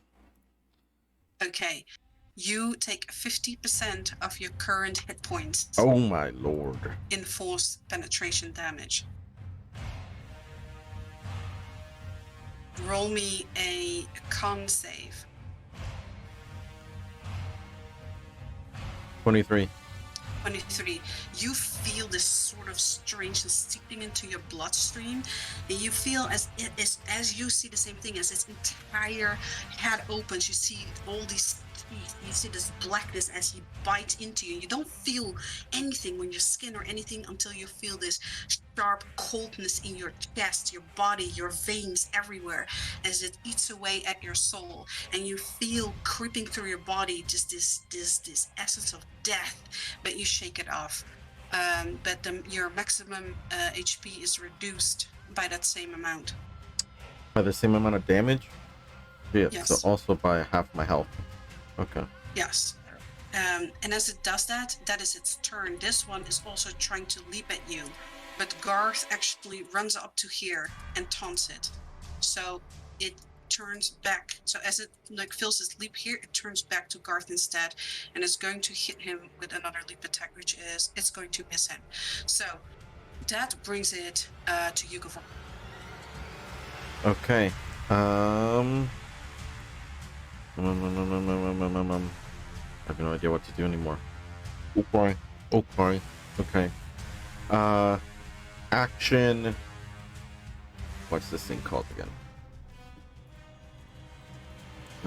Still Devourer? Nope. Action unveil. So immunities, resistances. Yeah, you could do that as a reaction too. No, but I used a reaction for an attack of opportunity. Oh, that's true. I'm sorry. Otherwise, I would have done my shield scroll that I have in my hands. Yeah. No, you're absolutely right. Wait, so let me. I am going to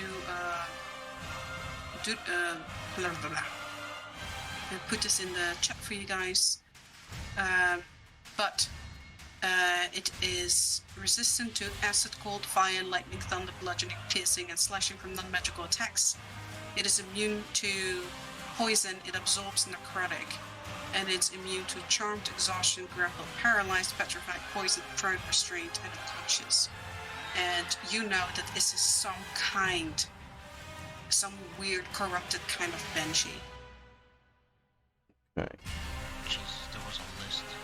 That was the list. Yep. Which means what are these things called again? I'm putting it down. Sorry, what did you say? What are these things called again? Soul Eaters. Soul Eaters. Vengeful Soul Eater. Vengeful Soul Eater. That's what it's called. Yeah.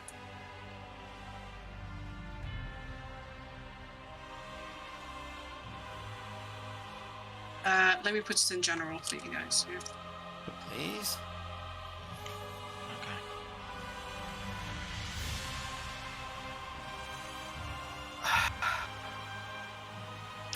Okay. Is my sting considered non-magical? I thought it was a magical weapon. It's silvered. Usually does something against things here.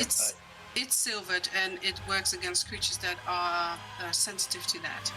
It is not necessarily a magical weapon, unless it's a +1 weapon, which it is not. Oh, right, it just had a +2 modifier, but it was not a +1 weapon. Yeah, so it's not a +1 weapon. Got it. Yeah. Okay. And I will yell that out to the party. Yeah. Guys! What? Can you please repeat that?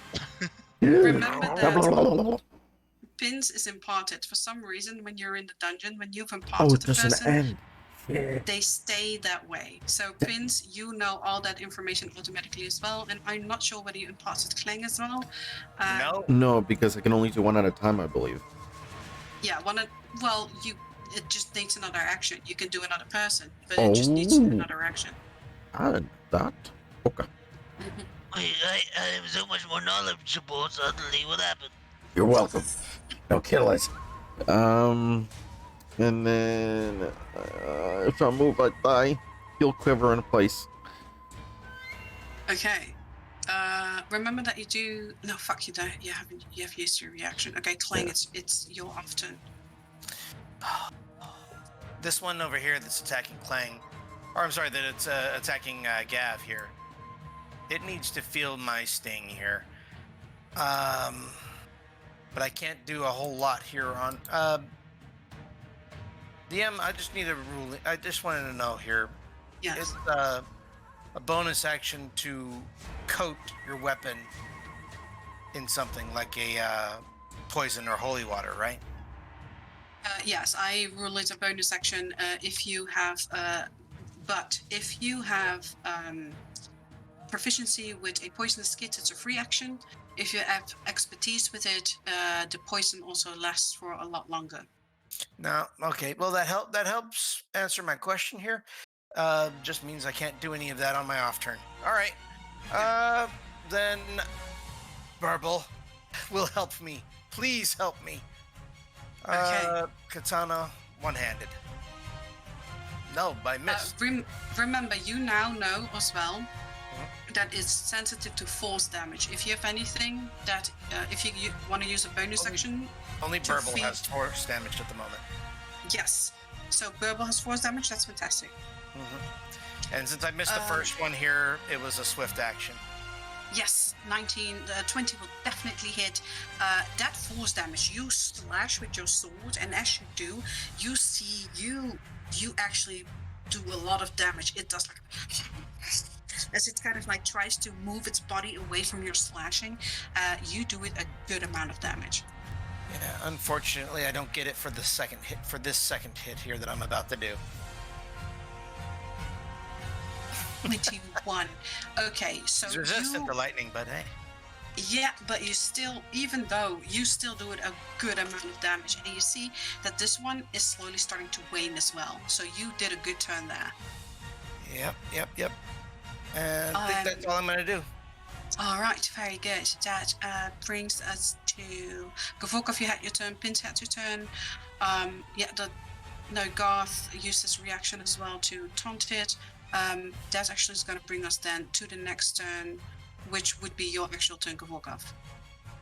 Okay, on Gavorkov's actual turn, he is going to bonus action, weak spot. Okay. You weak spot it, and you see that it's just right in the front of its forehead. There's a big sigil on there. Okay. And then he is going to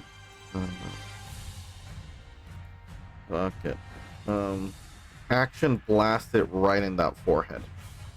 Okay, go ahead. Disadvantage. So there we go. Natty 20. Here we go, baby. Okay. And then 11. So it looks at you, it hisses, and is about to open that big maw. You're like, hell no. And you tell me how you want to do this.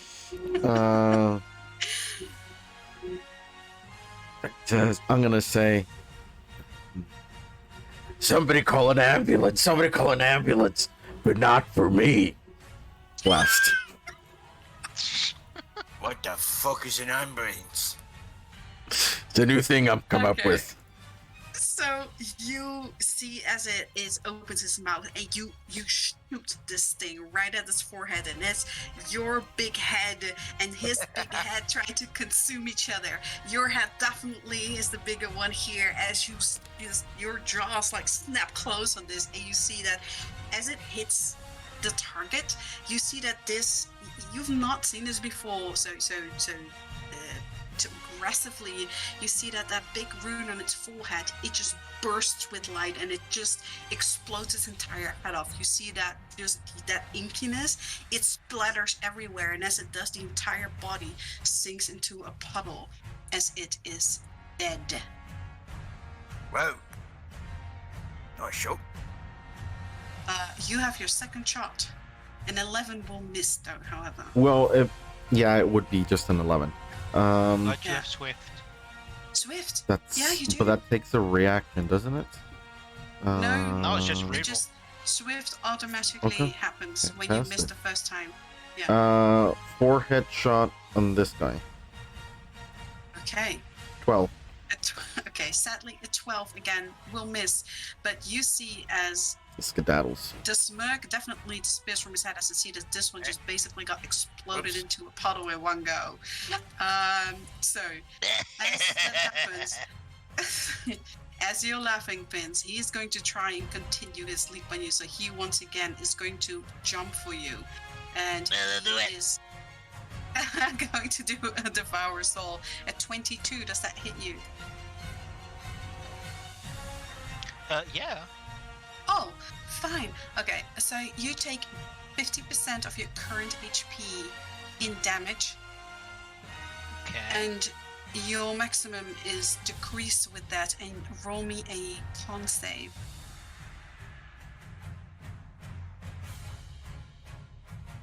6.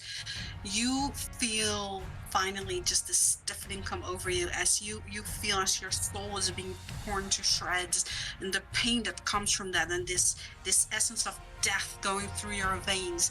You feel stiffening, and you're gonna take 8 necrotic damage at the start of each of your turns for as long as you're stunned.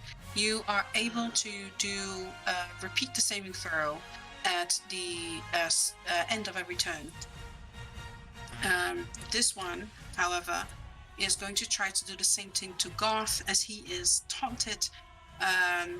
So he is going to do a soul devouring. That's going to hit him, and Garth is going to use his shield. So he is going to take 1% instead. 1 point? Yeah, oh yeah, he's doing 1 point of damage instead, yeah. I haven't even had a chance to use that yet. Oh, oops. I hate it when I accidentally, change the entire health pool instead. That is going to bring us to Clang. My actual turn. Yes. Alright. You're off turn, actually. Because this is a Oh, Gavoka's turn. oh, that's right. You're right. Okay, well... Shit. Okay. Gonna come down here, flank with pins. Yes. Before he actually starts to run away here, I will taunt this bastard here for my off-turn action. And you see that it immediately jerks its head. Its body stays still, but its head turns around and looks at you. Come on, you gits! I'm right here. It's you, I'll devour. Oh shit! Just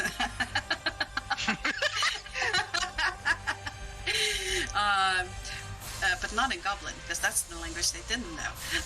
So that brings us to you, Pins. You take 8 necrotic damage, but you can repeat your saving throw. 21, you break free. Fantastic. That will end your turn, however. Kling, that is your actual turn. Everyone still heals 3 though. Yes, everyone does. Alright, that I can do here. Alright, so... bonus action. Take out the vial of holy water. Oh, And shit. I'm going to coat my blade in it. Okay. So I don't know if this converts all the damage to radiant or not, but or if it just adds onto it here. That's your call. It adds onto it. Yes. Okay, so you're gonna have to tell me how much it adds onto it here after I roll here, but I'm gonna go for I think that is 2d6 or 3d6 damage actually. Okay, let's let me see if I actually wrote it down in here. I did not write it down inside the actual vial of holy water description. My bad. How dare you? I know. I'm such a noob. All right. Well, let's see if I can hit the damn thing here first. Yes. That is a 15. A 15 hits it. It does hit. As your sword comes up and there's this force damage on it and there's this radiant damage on it, and you see that it opens its mouth to do that screech, to do that scream, and you sense the fear and the panic that it likes to inflict on others. You see that it has it himself, and as you hit it, you see that the light of your blade just bursts all this darkness away, and as much as this one ended up in a large puddle, there's barely anything left from this as you kill that one outright. Oh wow! So it was extremely weak against. It's vulnerable against radiant. Yes. Then I'm gonna move over to where Garth is here, or rather the monster that is attacking Garth, and we're gonna do my second attack on him. Before you step over there, yeah, do me a perception. Oh fuck, I forgot about those. 19. Oh, you fuckers are so good at this. So yes, as you move over there, you notice quickly enough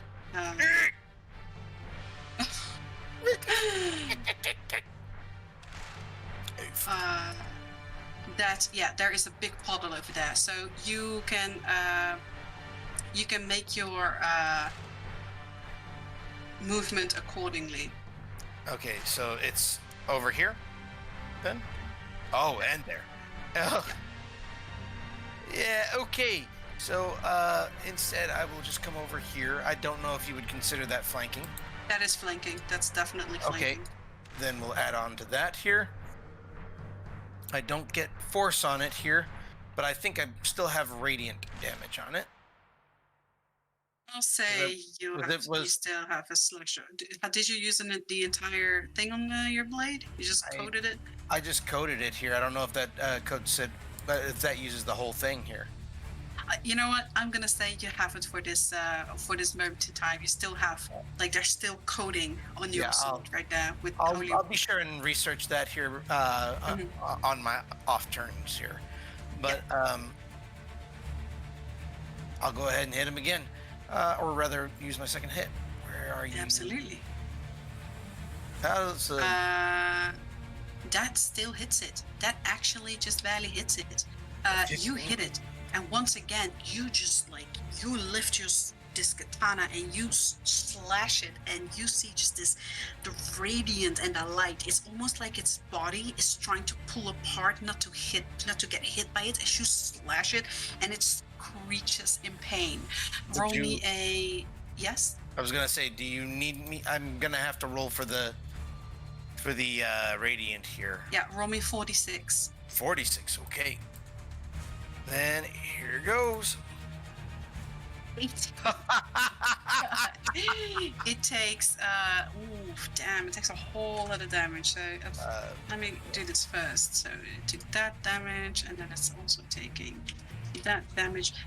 This thing instantly became bloodied as you hit it with that attack. Is that your turn? I believe that is all I can do here. Right. For the moment, at least. All right.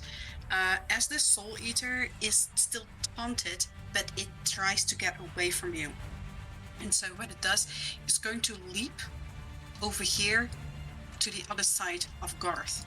And is going to try and hit him with that, which is going to miss. It's you see this big claws, like desperately trying to slash against Guard, but Guard like again, like as he's still on fire, you see this fiery shield, and it like basically wards off these attacks. That is Prince. Your often. I don't know what that was, but it wasn't good.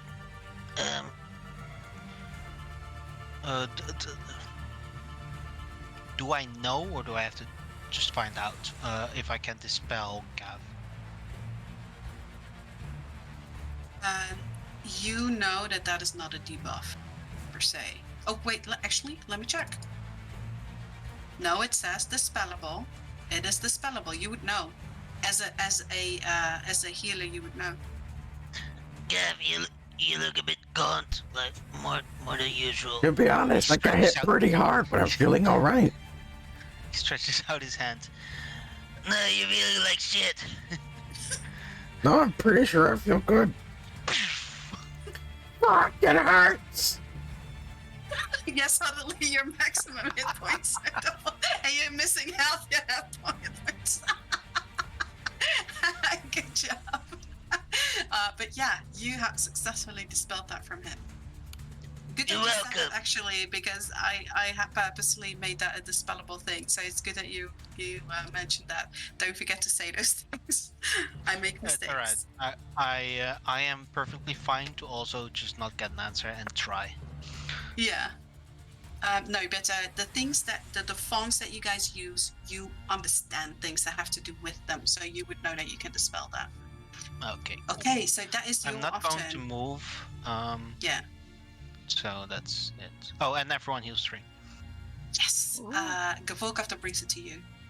Okay, Gavorkov is going to Eldritch Blast. Forehead. Okay, go ahead. A 13 will sadly miss, but you can swift that. A 26, definitely going to hit. And So nope. that it. Still misses. That would 21 okay, would hit. Yes, but that is an auto crit. So roll me that. Okay. So your original are doubled, and then you have to roll extra. So what is the maximum on your? Is that 16? The maximum on your? The max damage? On your initial hit, yeah. So 12. 1d10 plus 4, 14. 14 is the max. Okay, so 14 plus 10. 5. Oh, 5. Sorry. Yes, you once again blast it, and you see once again, once this rune gets hit, it just bursts with light, and you just blast half this guy's head off, as he is now just severely wounded. He already had half a head. But yeah, he is barely standing. I hate you, Pins. And that's his turn. Okay. So that is going to bring it to the actual Vengeful Soul Eater's turn. So as this is breaking free here from the as he is breaking free from the taunt, he is going to try and leap at you, Gavorkov, since you actually no. You fucking killed 2 of them, Clang. You are the biggest threat. He is going to Soul Devour on you. So 25, is that going to hit you? I mean, maybe. I'm not. Yeah, it does. It totally does.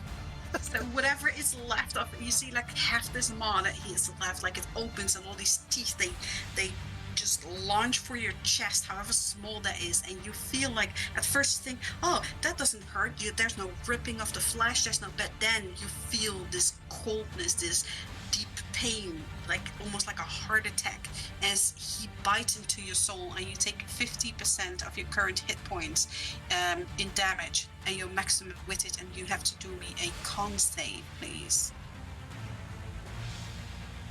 Oh boy, here we go.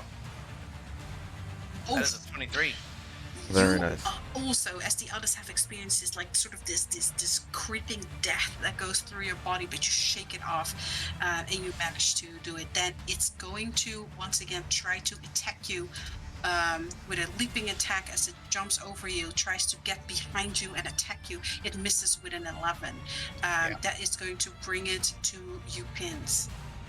I want to do a PSA. If you look at your hit point maximum, you can actually put a sum there.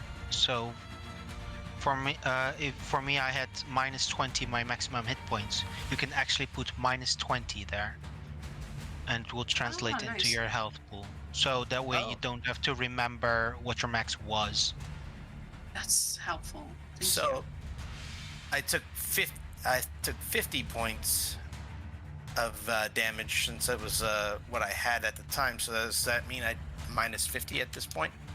Yes, -50 to your hit point maximum in the bar, and it will translate to your health pool. Right, sorry for the interruption. No problem. Not at all.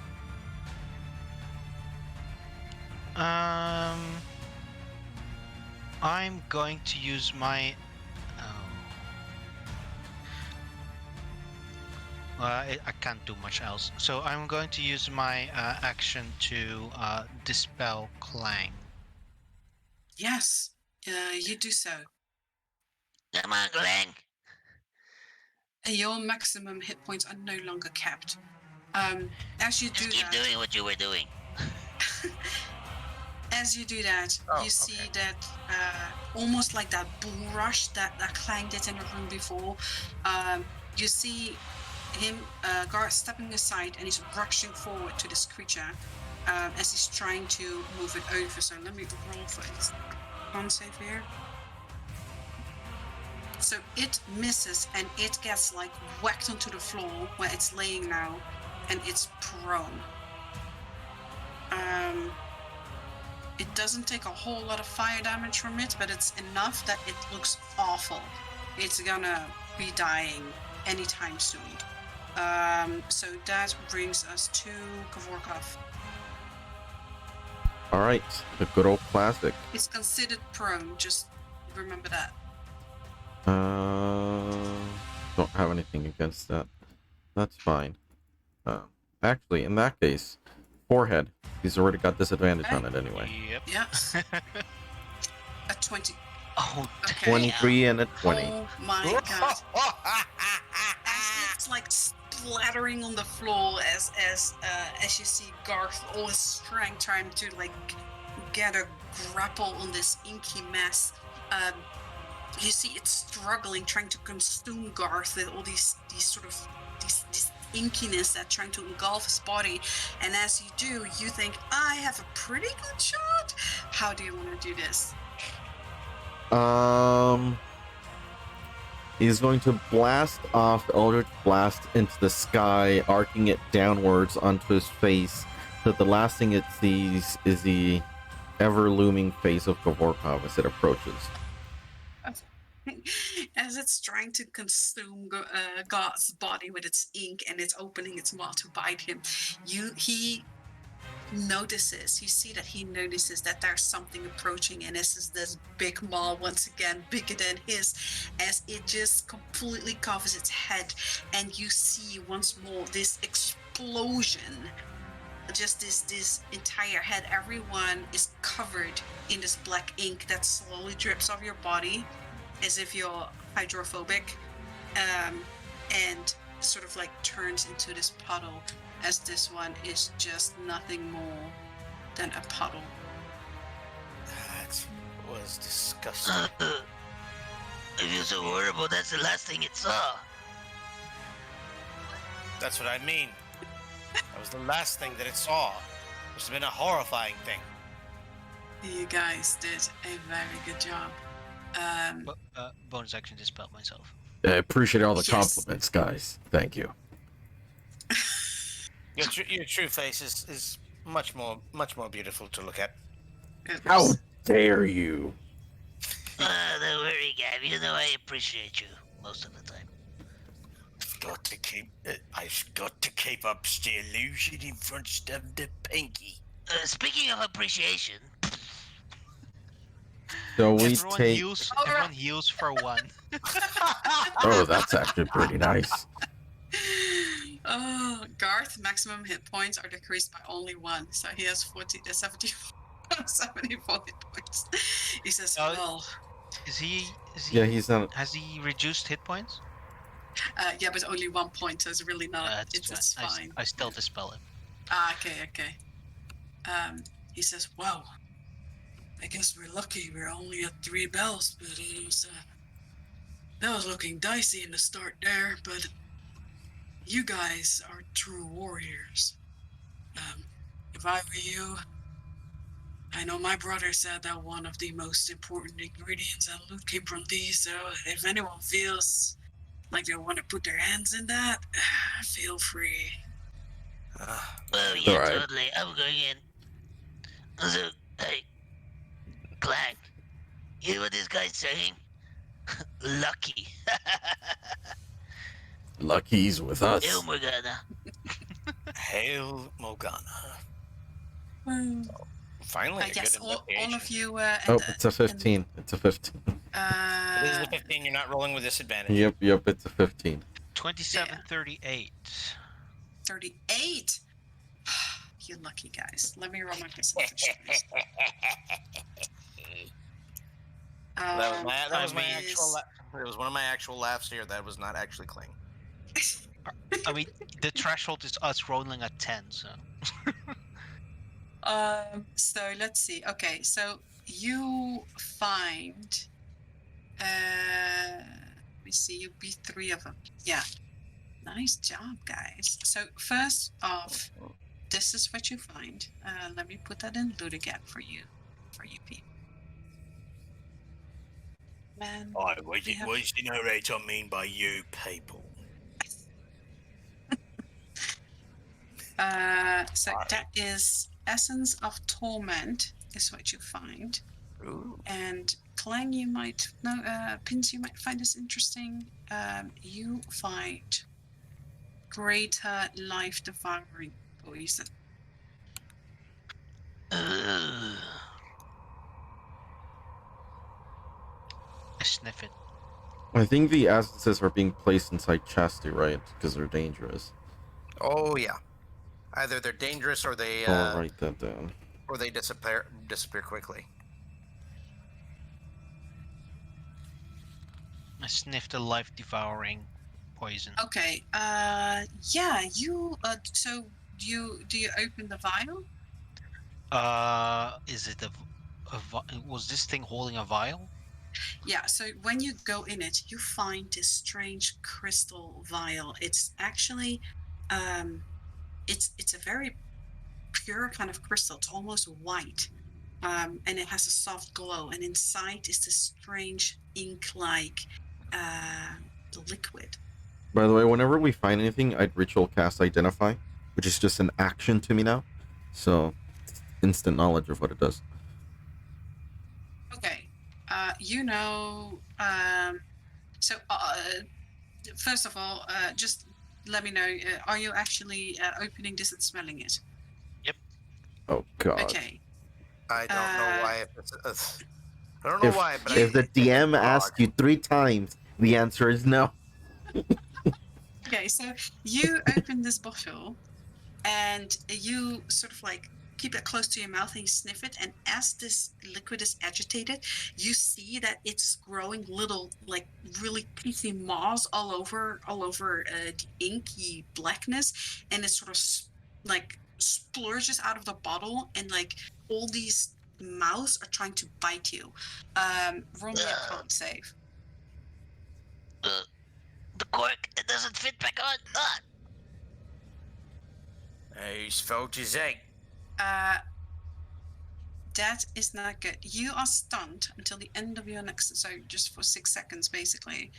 And you take a 1d10 plus 10 extra necrotic damage every time you're hit during this. So you get 1 bite. So let me roll the damage for you. As this poison is actively trying to hurt you.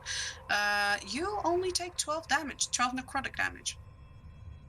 You're very lucky. Oh. Roll me a dex save to see if, as you're being attacked here and you're being stunned, if you drop this vial. I was gonna say, as he's being stunned, Gav is gonna try to take the vial off of him, but I don't know if that would. Yeah, you can try and do that instead. Quick, plug the hole. Yeah, as you guys are trying to plug the hole, force this liquid back in, you hear like as these little mouths are trying to bite at the stopper. But it seems like as you put that crystal back on, it seems contained in there. That's some potent stuff. I don't feel so good. You should not sniff everything you find. Well, how am I supposed to identify it? By giving it to me. Am I a joke to you? Sometimes you just gotta experience things, you know? How well did that pay off for you? This thing hurts a lot and it actively tries to eat you alive. Now we know. You're welcome. That's not what it does, but alright. Now... You see just Garth kind of like looks at all of you with big eyes as in the one moment he thinks you guys are heroes, and the other moment he wonders if it's all accidental. Well, he's not right or wrong in either regard here. I'm gonna drink some more of these. No, wait, that's the poison one. No. Okay, so you're very lucky. You guys also found so first of all, this poison has a value 2 out of 4, which means you have minor, greater, superior, and legendary. So this is a greater, which means that it applies, it lasts twice as long. So 2 weapons, 6 ammunition instead of 1 weapon / and 3 ammunition. It's worth 3,500 gold pieces if you want to sell it. Essence of Torment is used in all kinds of ingredients. It's extremely rare. It's dangerous. You definitely want to put it in chastity. Gavorkov, you know, because let me reveal that then actually. You know that this essence, if it's not contained in a crystal container, if you do not put it in a crystal container, he's always and you keep it, is crystal or glass containers, crystal. Yes, you have to have that crafted. But if it's not in a crystal container, and you keep it on your person, it causes horrifying night terrors, and you suffer accumulatively recovering 1 less hit die per long rest. In a radius, or is it on you? On you, on the person who holds it. Okay, well, it's on chastity. It doesn't sleep. Yeah, it's on chastity, so it basically doesn't affect him. But if you had it on your person, every long rest, you recover 1 less hit die accumulatively. So it's really an awful thing, but it is a very potent ingredient. Wow. But it's in a glass flask inside chastity at the moment. Yes, it is. But now you've learned that some ingredients need to be in special containers, or they might do harm to you. Now, just because we killed these 3 doesn't mean you shouldn't be careful. There's still traps, remember? Oh, yeah, I think I saw one over here. Lang, you actually found it, right? Yeah, it's right over there. Or shall we keep this one active in case we need to run and have the whatever's chasing us? That is possible. That is definitely possible. It's visible to you guys. It is also a living dungeon as well, so it's safe to say that the traps that we see here right now might not be here. Or maybe in different locations. Do you guys have to be smart? I would like to put my ear to the ground and listen for very heavy footfalls of a possibly wandering sentry. You put your head on the floor, and it's almost ear deafening. You feel a loud trembling coming from the door behind there. Don't know where you're pinging. Which one? Wrong layer. Fuck, am I again on the wrong layer? From over there. Yeah, okay. Sevi Roth is coming. Right, I forgot the elevator was gonna open up momentarily. I forgot to let everybody know that. Little details. Yep. Yeah, it's a good thing that, this is why, oh, look at me, I have magic, Silence, ear let's to the look for a ground, door. ear Not to now. the ground. Not now. These two are closed, yes? Yes, you see those are barriers. You do see a strange sort of construct. It's brimming with strange sigils, and through all the seams there is this strange glimmering light going. You have the feeling it almost seems alive. But whatever it is, it's not accessible from here. But maybe that's a good thing, because that might mean it's also not, Oh my god, it's in the room. I'd like to steal that, but we can't reach it. So, what's this door over here look like? Which one? It looks like a door, and it looks like it's active. All right, only one way to go. Traps. Remember, this one was closed. Traps. Yes, that's also a barrier. Right. Well, careful. As Traps. I hear Sevi, dude. Was it Sephiroth? You hear more than that. No. It was something else, dude. It's Sephiron. Sephiron, the Void Caller. Sephiron, yeah. I can hear very heavy footfalls, like right from the door we came from. So we need a move. You hear the soft humming that you heard when you were on the elevator. From the assassins, or was there something else? I can't remember. The elevator was right over there. Oh dear Lord, he's coming up. Oh, hi. I hear also humming. Yep, time to get a move on. Yep. You remember humming? I think definitely the elevator. From when you were in the elevator. That's the sound of the elevator rising up. We should probably move, guard. Yeah, we should definitely Check for traps. move. Check for traps. Yes, of course. Yeah, right. I want to see traps here. Before everyone goes and runs up. As you do that, roll me a perception. I would like to invoke the other world and get advantage on this perception. 3 times a day, I get advantage. Oh, yeah. Nice. Is that only to do with tracking or any kind of perception? I don't know. You said 3 times a day you get advantage on perception. Oh, then that's it. You see a very large pool over there. Okay.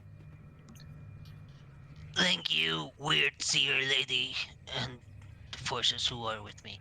Oh, that you mean? Yes, absolutely. That's any type of perception. Yes. And as you do that, as you invoke that power, you suddenly hear a brimming, almost like it's your tremor sense, and your tremor sense turns into a vision for you as you see these vibrations, and you see the face of a very beautiful woman. She has all these feathers, almost like wings that move away from her face, and she tells you, "So you accept," and then it all disappears. Well, hello, okay. You're right there, Pins. You got that look of when I see Mesmer. Hello, are you still there, lady? You don't hear anything else. Leans over to Gav. I think he's gone crazy. I think he saw a rock he really liked. Did she resemble the maiden or whatever her name was? Absolutely not. As much as the maiden looked horrifying to you, that was by the way, good that you mention it. You, for some reason, think of the maiden and you think, what did she look like again? For some reason, the gods of the universe have not shown this to me, even though we could straight up see her in the mirror.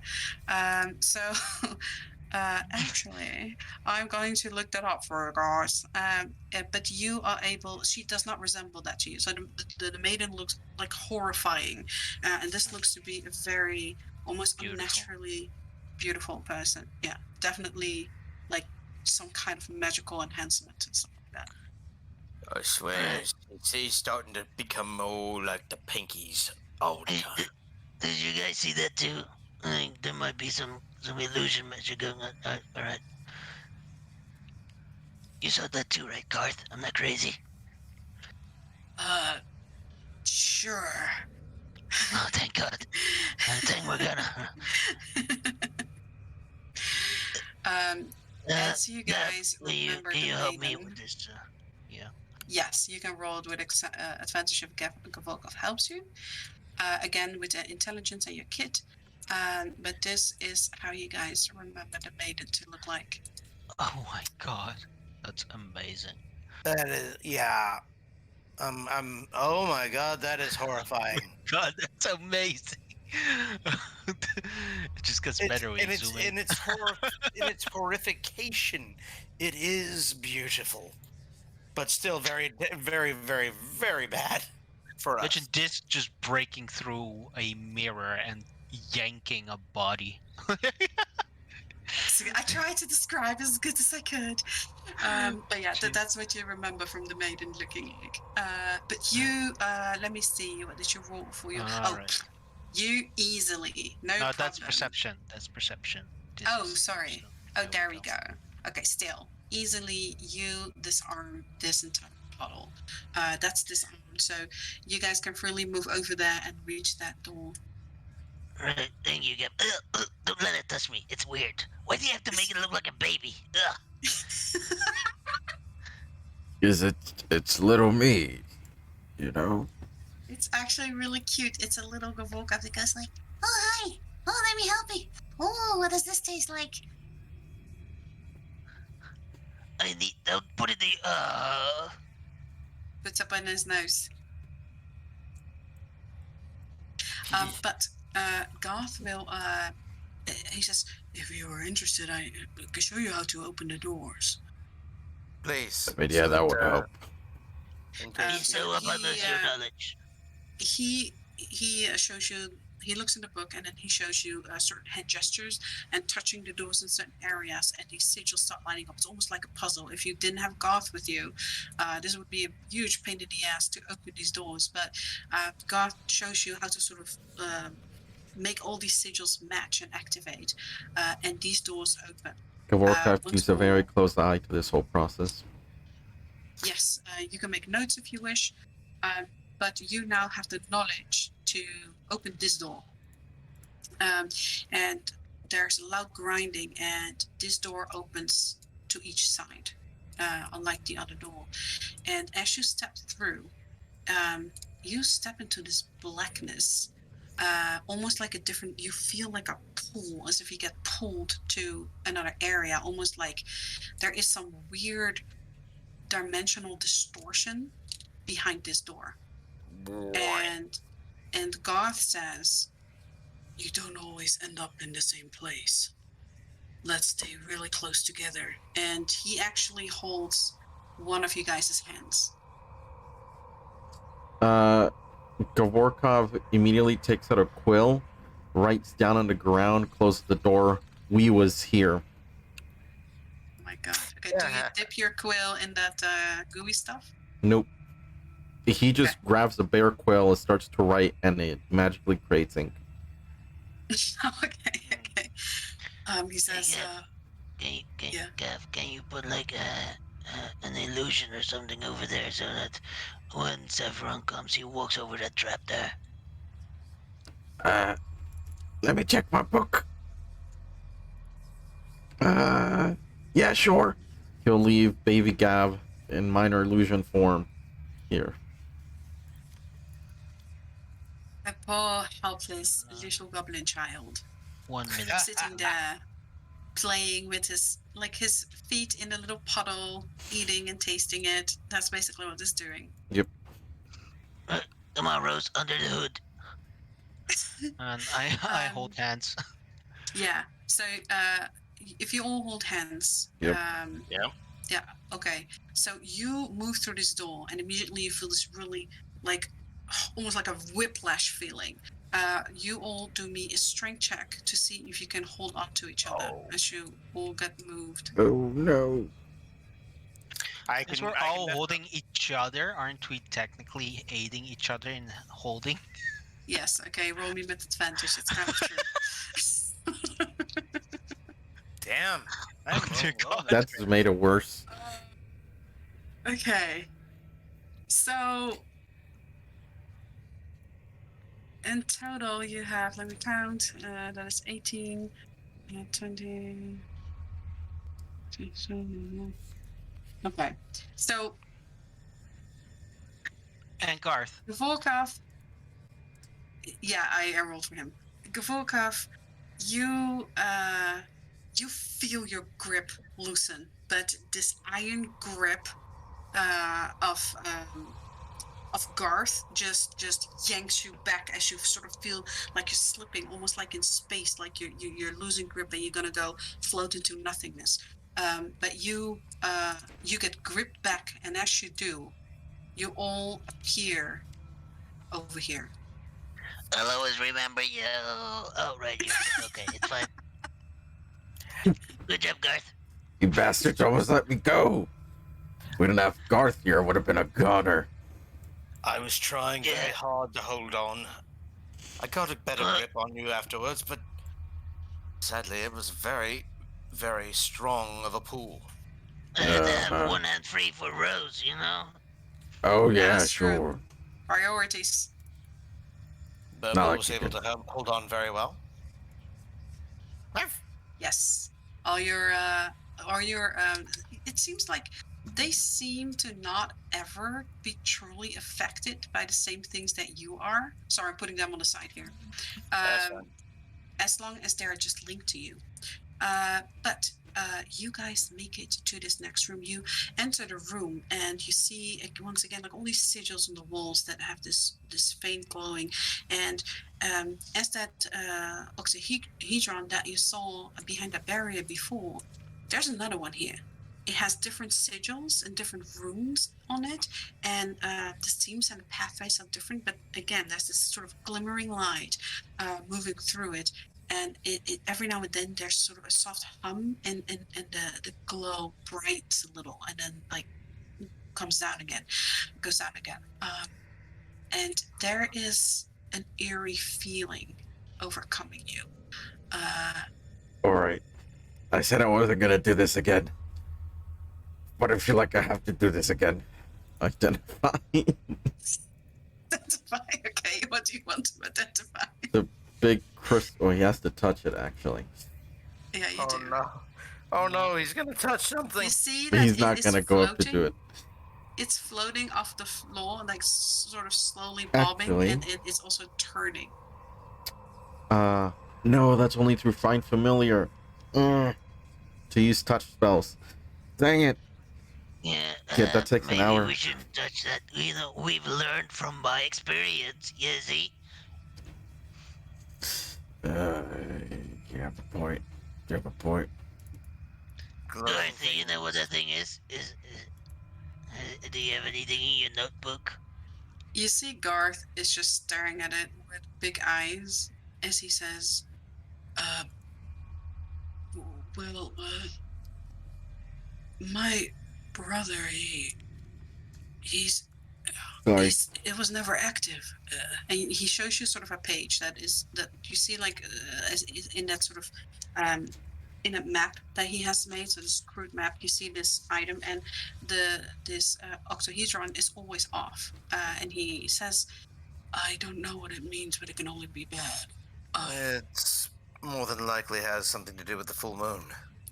Yeah, and as you say that, Clang, you roll me, since you're the one that says that, actually. Oh no. You see that these little, like, circles that are on each side, there are faces of the moon around them.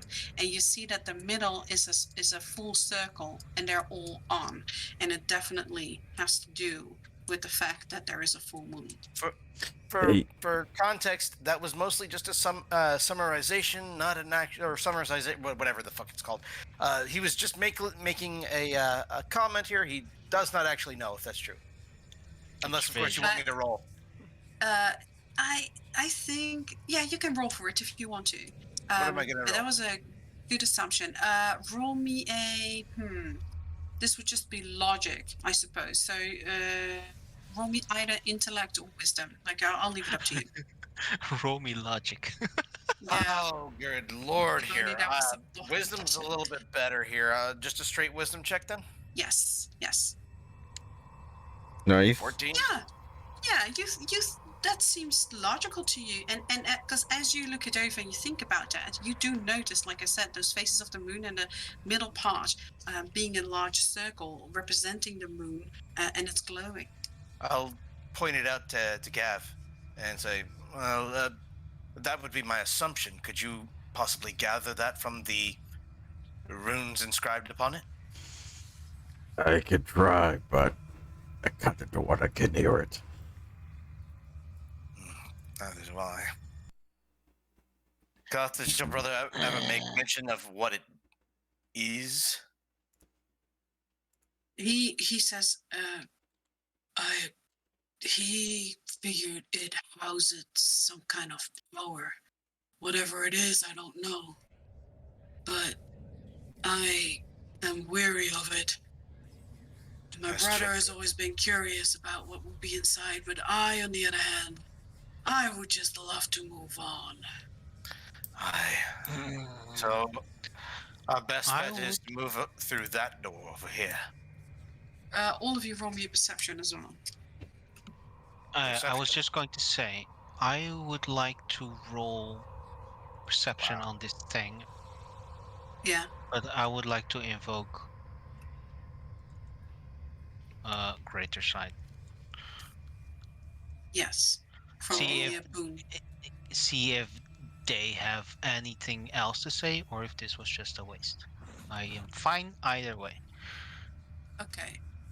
So first, let me start off with everyone's perceptions. Clang, you're looking this thing over. You think, and you see some interesting statues, but that's about it. Volkov, you see that these statues over here, these two statues, they're both facing this octahedron, and you see that the staffs they are holding, or is it staves in plural? Is it staves? Both. Both are correct. Both work. Okay, thanks. You see that over the basically the rods part, you see again the faces of the moon. There's a circle in the top that's shining, and you see that the eyes, you see that there is sort of like these gems in them, but they're dull, and you have the feeling that the light that maybe is supposed to come from there isn't on right now. You, Vince, you look at the octahedron, and you use your perception, and once again you show these tremors come from this construct, and the tremors become they start moving in a shape in front of you, and you see once again these feathers that move away, and they reveal this face of this really beautiful woman, and with a distortion almost in the voice. It's still a pleasant voice, but it is strange. It's like it reaches inside your mind, and it lingers there. It's not unpleasant, but it feels Weird. like there's some kind of enchantment coming with that voice. And she says, "Twice. You want to continue?"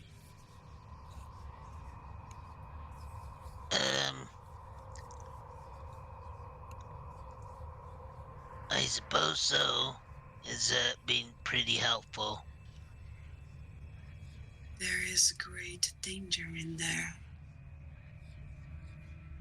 And there is great danger ahead. Was it? And there's great danger in? And there's great danger within, as she sort of the constructs, and there's great danger ahead as well. And she says,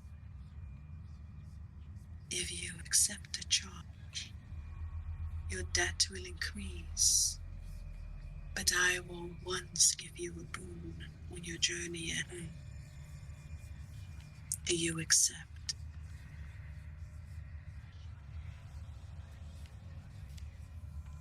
I will once give you a boon when your journey ends. I will give you. So sorry, I don't know if my mic doesn't pick it up properly. But she says, if you accept the charge, your debt will increase, but I will grant you one boon for your journey ahead. Oh, journey ahead. Right. Sorry. Yes. What do you guys think? what? What are you talking about? I mean, what she's offering. But You. who's... We're of the same mind here. Garth, please tell me I'm not. You see her, right? Or you hear her? You see Gar sort of shifts his eyes left and right, and he says, I'm afraid I do not know what you're talking about.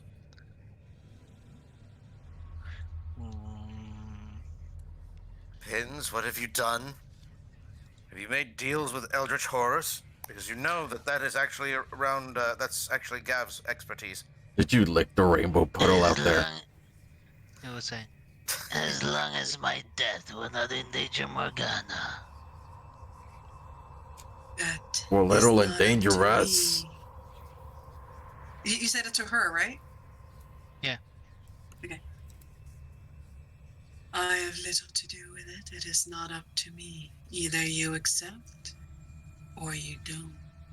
And she holds up two hands as she says accept, and you see there's sort of a light shimmering from there, and you see yourself sort of rotating in her hand, and you have your hands on your hips, like your arms on your hips, and you kind of have an heroic pose, and she says or you don't, and you see her other hand with her palm up, and you see yourself inside that hand, and you see how you perish, and you see a grave. I feel like you're kind of painting a picture here. I take the red pill or the blue pill. I will. You know there's I will no green accept. pills. Don't quit putting words inside the universe's mouth. Well, if you guys don't have any voice for it, I will accept. Accept you will. And she clenches the fist where the grave was in, and it dissipates.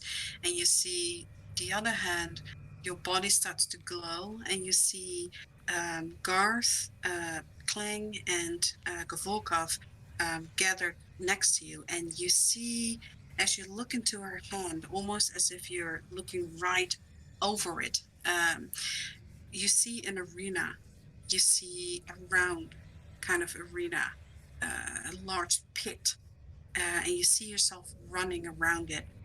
And you see that as all these skeletons appear, and you have to battle through these skeletons to get to the other side, you all get blasted inside this pit, and you fall in and die. But then you see, as she moves her hand over it, almost like these ethereal raven wings, as you get shot up out of the pit once more, and you continue your fight, and then she disappears. You didn't give him some of your mushrooms, did you, Clang? You know, good and well that those mushrooms are for recreational use, and I do not hand them out often. Hey, Clang. Do I got wings? Wait, who's got wings? Do I got wings? He looks over. He tries to No. look at his back. You don't see wings on. You do not see them. I know. You sure you didn't give him any mushrooms, Clang? I'm quite positive, unless... Let me I'm a check little my bit confused. I think I'm a little bit confused. However, I learned something very valuable. Yeah. There's danger ahead. That's Genius. Smack in the back of the head. Everyone roll me a perception. Oh, God. Another one?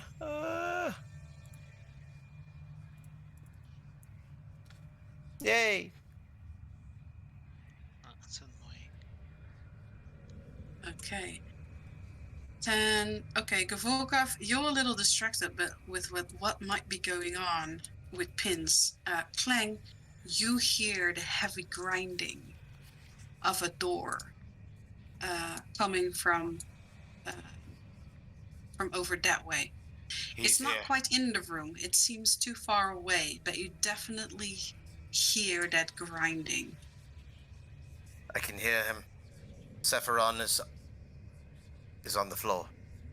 We need to move. Well, Garth said we don't always get to the same room, so there's a chance that he's not even gonna come. Or But he we could don't end up. stay here and find that out. Yeah, I more It- have the feeling we have no control over it. I think they go exactly where they want, and he Yeah. starts moving over here. Well, that's not very fair. All right. Yes, of course. Come along. As you guys have did your perception for the room as well, this door, all the lights, everything on it is dormant. This door does not seem usable, and it Yeah, seems like so there's this only is one the only path, path, yeah. right? Yeah. Goth, Oh, and you and I will another take thing, point. by the way. Yeah, a minor detail. No. I also learned that there's something dangerous inside. Then we should not stay here. We're Goth, definitely you not take going to the stay point. here. Goth, you take point. I'll bring up the rear. Of course. And he moves around carefully, but he does start moving. Okay. Everybody He else. takes a little distance before everyone else. You see that he's ready, like this fire that was around him has dissipated. But you see that he is holding his shield. As he gets over here, you see him really carefully looking at these statues over here. And he says, I'll move over here. You guys move ahead. So he'll stand right in between them so that you guys can pass through, and he's going to hold a taunt action. You I know would something like- we don't. I would like to close my eyes and focus on movement between these three statues. Yes, absolutely. Roll me a perception.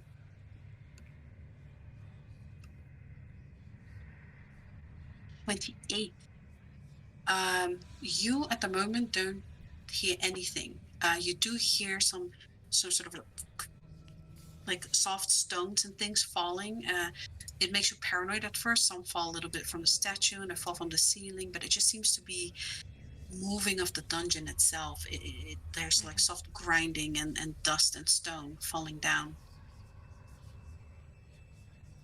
As he waits for you guys to move on, he stands there and he says, "If anything, I'll keep him busy and you guys move on." I will stop right next to him. And basically say, "Come now, we're a team, aren't we?" He looks at you appreciatively. Like he really appreciates you saying that. He tries to have a brave face, but you noticed from him that he is just as tense and scared as everyone else. As you God. guys move, yeah, sorry. I was gonna say, Goth, as much as I'd like to do something stupid, don't you follow in my footsteps.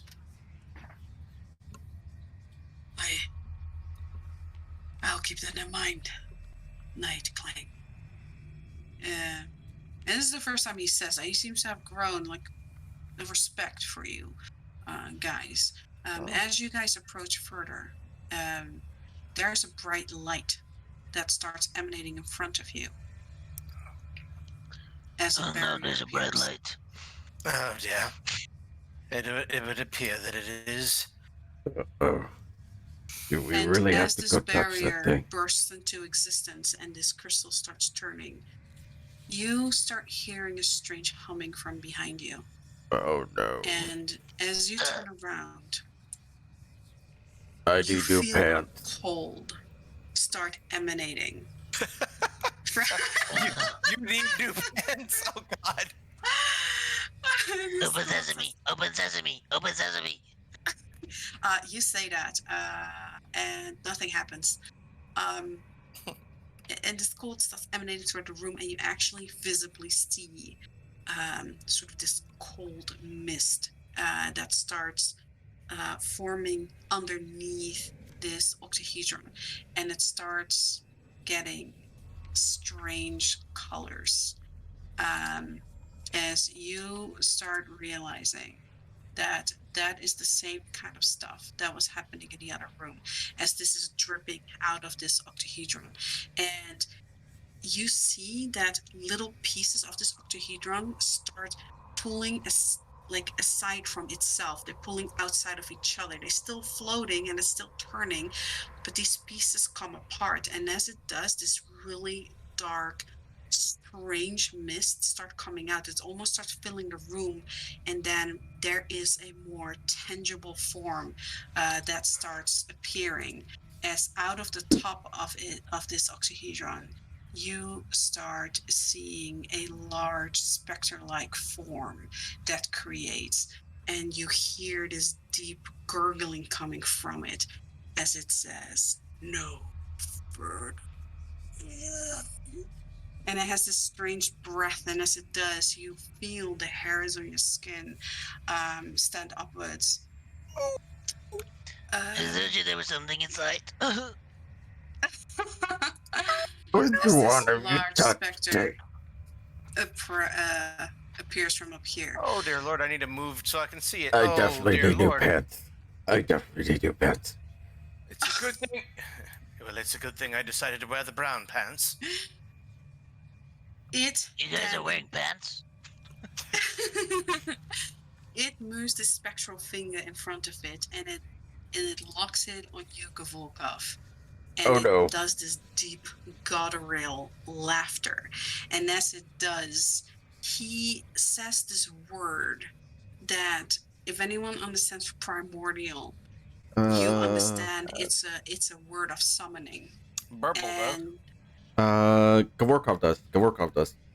you understand? Okay. So you understand that the word he's saying is a word of summoning, and I need all of you to roll me initiative. Summoning. I wish I could do that. Yeah. Let's go. All right, let's do this. He's busy swapping out his pants.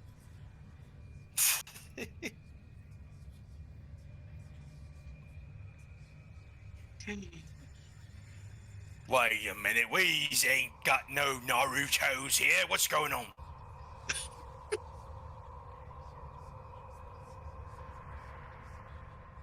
All Go right. music. Yes, battle music, please. Garth, get yourself on the initiative order. Yep. Okay, let's see. I am out of... Did I? Oh, I guess I did click on it. That's it. I do want to make note here that I no longer have any more holy water here. So you two, Garth and Pins have it. So make sure you use it. Okay. What was it? 3d6? It's a 2d6 here, it's double for 2d6. these specters. Yes, if they're yes, absolutely. Those vengeful soul eaters, those take double damage from that. So you guys stand there, and it looks like this specter, whatever it is, does not bother with trying to surprise you. You see, as he says this word of summoning, these creatures, they come jumping down, and they just stand and wait. And it actually is going to let you attack first, so it's going to give up its turn. Pins, it is your turn. Oh dear, good. Garth, you only have a few good hits with that holy water. Make it count. I will. And you see him readying it. Would this also apply with my poisoner's proficiency? Can I free action apply holy water to my ammo? Yes. I will do that. All right. This is 3 pieces of ammo? At least 3, yes, yeah. 3 pieces You have of 1 ammo. vial. 3 pieces of ammo or one weapon attack. So you can do this, dude. Right. I'm gonna put it on Yeah. Let me just make a plus 2d6 thingy. Yes. Alright, here we go. Whip out Sting. You whip it out. Oh my god! Keep it in your pants. Oh wait, Whip you don't out have Sting. pants. And I will bonus action Hunter's Mark. Nice. On which one? This one here. All right. Let me put that one for you. There we go. And it is Hunter's Mark. And it's standing there, just still, almost like a statue. If it wasn't for the weird dripping from its body, even as you cast that on it.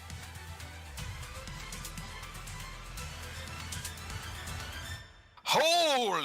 Oh my god! What the hell? Very nice. Well, that was in the wrong place. Yeah. Yeah. Okay. Never mind. Yeah, that was in the wrong place, wasn't it? Oh god. It's still plus 11 damage, but it's Yeah. 20 hit. Is that double damage? Is that 46? No, that is 2d6. Yeah, So- 2d6 is the normal radiant damage. You do 46 to these with radiant. Sorry. Yeah. So that would be extra 17 radiant. Okay.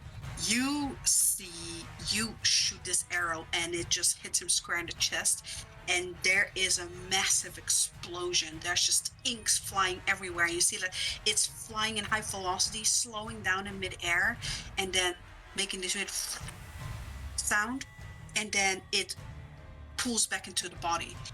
But you see that it did some massive damage. You see some strange feathers appear from the specter to each one of these creatures, to each one of these soul eaters. But you did it heavy damage. It is very, very, very wounded. All right, well, here's another one for an ambush. Nice. This is again with the radiant, yeah. You do that, and it just let me see, 17, 17. It disintegrates into this puddle.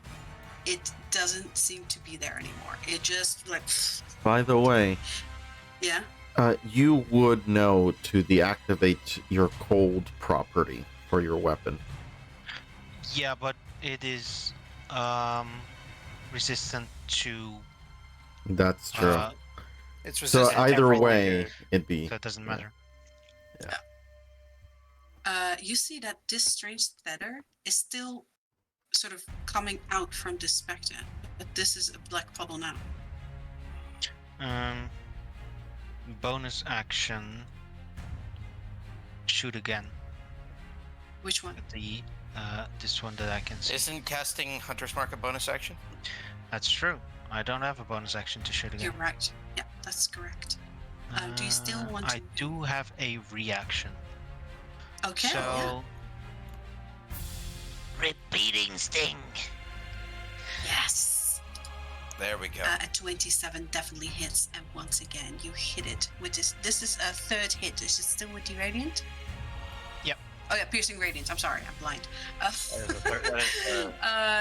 So Third that you do it some really good damage. You see that once again, you hit it with this arrow, and there's like an explosion of ink that then dissipate that then forms back into a body again. But you see that this one slumps over a little before standing back in position, and it is very hurt. That is your turn. it has resistance to everything else, right?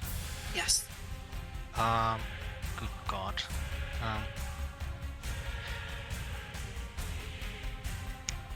4, 5 plus 17 is 22.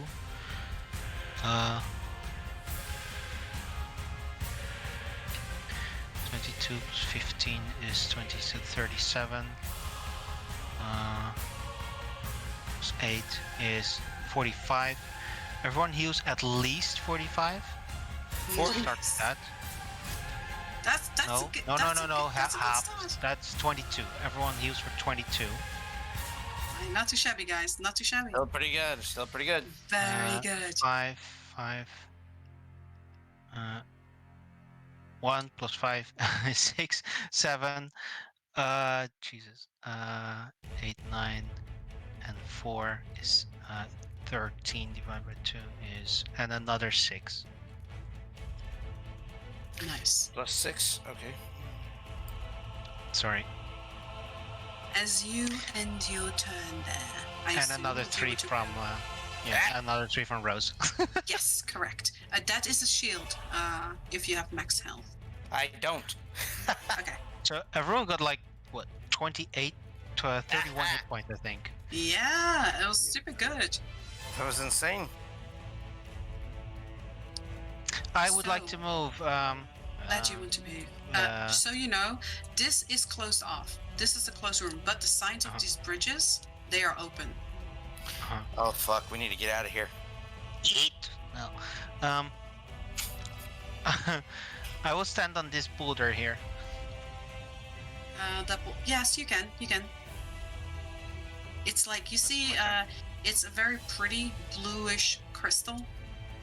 So you stand in there. As you end your turn, you see this specter, and in this primordial voice, guttural voice, it says another word that Gavorkov, you understand, as in retribution.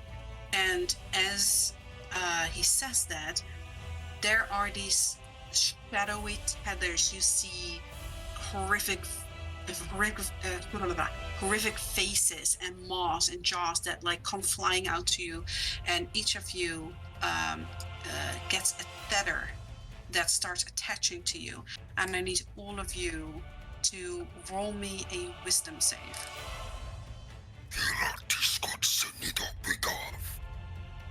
Can you do all the voice lines?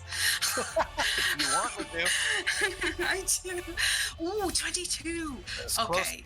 As close as I can to anything primordial. Just got to make it sound scary. Yeah, that's fucking cool. I love it. Okay, so 22, you make it clang. You feel this fear as you see these tethers come towards you, like these strange black inky tethers with mouths in them. But you shake it off. Gavorkov, you succumb to it as you become frightened for one round until you succeed on a saving throw at the end of each of your turns, or you get dispelled. You take 1d10 psychic damage cumulatively for every turn that you're still feared. 20 pins, you also make it. Garth, 16 also makes it. Okay, that's good. Sadly, Gavorkov, you're the only one. Your tether is the one that attaches and stays attached. You are considered frightened, and you take, all of you take 18 necrotic damage. Oh, I just got all that health right now. And that brings us to Clang. That's right. Wait, is it my turn or my off turn? Your off turn. Off turn. Okay, off turn. No, actually, that is your off turn because it was Vince's turn. So that is your off turn. Okay, off turn. This ugly little blob pile here, which is smiling very nicely, is now taunted. All right. It looks at you. Hang on. I didn't even check to see if that's within the distance because it's within 30 feet. No, he's outside my range. I'd have to move. Yes, you'd have to move a little. Okay, so, let me just move up a little bit here, and then I can taunt him. He should be well within my range there. Where is he here? No, It just slowly moves its face to you as it starts. Instead of that leaping, it very slowly starts moving toward you. Nice guy. And that's all I'm gonna do. Yeah, and it doesn't seem to attack you either, and that tether is still attached to it. That brings us to Goth. Goth is going to also, he says, I got you with the other one. And he rushes in here. He is. Remove you, because I made a mistake here. He is going to use all his speed over there. He's going to move over there, and he is going to taunt that one. That will slowly move to Garth as well. That brings us to Gavorkov. Your off turn. Okay, so he's frightened, and he can repeat this even through the end of his turns? Yeah, you will take another bout of damage, though. So this is your second turn. So you're taking 15 necrotic damage. Well, this is my first turn. Off turn. Yeah, but this is the second time you get hit by it. So Okay. take 15? 15 necrotic damage. Okay. Yeah, 1-5. Ouch. We can't rules lawyer our ways out of this one, boys. Yeah. Okay. He is going to action unveil the big guy. Okay. You And unveil him. taking Yes. damage, reaction impart on Clang. Okay. Oh. So Clang, whenever there's weak spots, whenever he learns something about a monster, you know the same things. Okay? Okay. Unfortunately, Yeah, DC 10 wisdom save. I have to make a Yes. DC 10 wisdom save here. Yes. Oh no! No! You get this torrent of information, but you are too busy, you're too focused on something else, and this just sort of blurred, all this gurgling and information just sort of seeps out of your mind again. So, resistances, vulnerabilities. Yeah. So I'm gonna link it Yep. in general. What is this thing called, by the way? The big thing? Yeah. This is called a arcane terror. Arcane Terror. Okay. I hated these things in Dragon Age. They didn't look like this though. Is it from Dragon Age? The name Arcane Terror, they used it in Dragon Age, Oh. and it was a specific type of undead. I don't think the same thing. Oh, holy fuck! What? It's immune to all damage. It's immune to all Oh conditions. my lord. Okay. Holy Okay. crap in the handbasket! We can't destroy this thing. Since you're sadly stunned, you cannot use Oh, your tactician frightened? right now. Huh? Am I stunned or frightened? Frightened. Oh, right, you're frightened. You can still do. Use your. Give me a perception Okay. for your tactician. 15. 15. When you look over It's it, the you notice statues. that you cannot kill it. You're gonna Okay. die here, basically. You understand. You see these statters and you see these strange sigils coming from them. He's gonna keep resurrecting these until you're dead, basically. And he's gonna start getting other things to life. You don't know what, but it has the power of summoning. And you don't know if it can summon endlessly whatever is in the entire dungeon. Because it's sort of like an overseer Mhm. of the dungeon. It's a guardian. You see, though, that this octahedron that it's in Mm-hmm. is also enslaved to it. And if you manage to seal it away in there, the combat will end. How the hell? statues. The light that comes from the statues. We Nope, have to- you know that this is something you as a tactician must do. You need to succeed with Thieves' Tools and Arcana on 3 successes on this octahedron to seal this specter away. Oh, you've gotta be. Never mind, it's a battle of the wits. Protect me. Don't shove your responsibilities on us. Your responsibilities. Unfortunately, our responsibilities is here. It is your job to get this done before the rest of your party gets overwhelmed and killed by monsters, basically. No pressure. No No pressure. Saving throw, right? Yes. Natty 20. You Okay. make it. You become immune to its fear, not its damage. So you do become immune to its frightening condition. So good job on you. Yay. Okay. That was Pince's turn. Garth's had his turn. Yeah, that is going up to now Clang, your actual turn. Okay, my actual turn here. All right, Purple, let's do this. And I'm gonna go ahead and cut this thing here with force damage. Oh, nice. That is an 18. Yes. That force damage, that just like the necrotic damage, is not as effective, but it really packs a punch. As this one is starting to become very weak.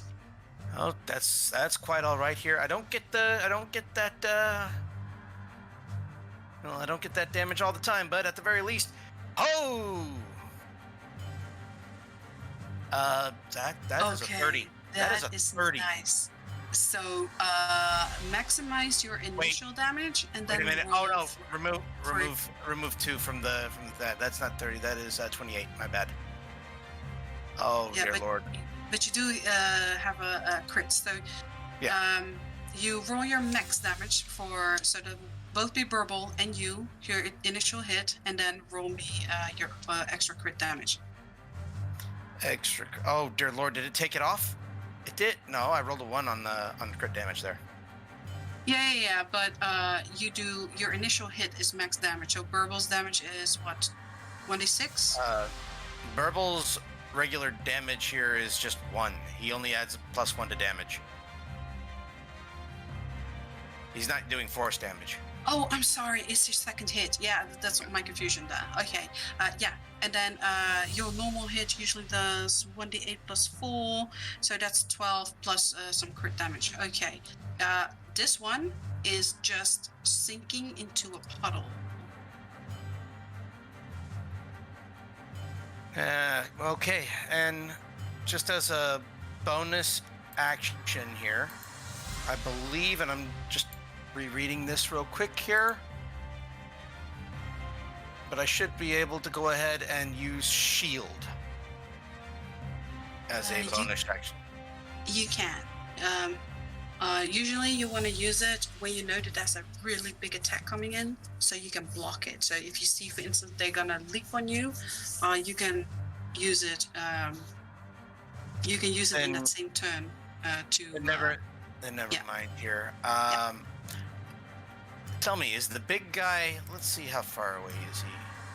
Damn it, he's just a little bit too far away here. So I am just gonna move a smidge on up here, and I'm gonna get him to focus all of his attack on me by taunting him as a bonus action. Then you taunt him, and he seems to ignore you completely, as it seems to be immune. Don't you fucking dare ignore me! I'm right here.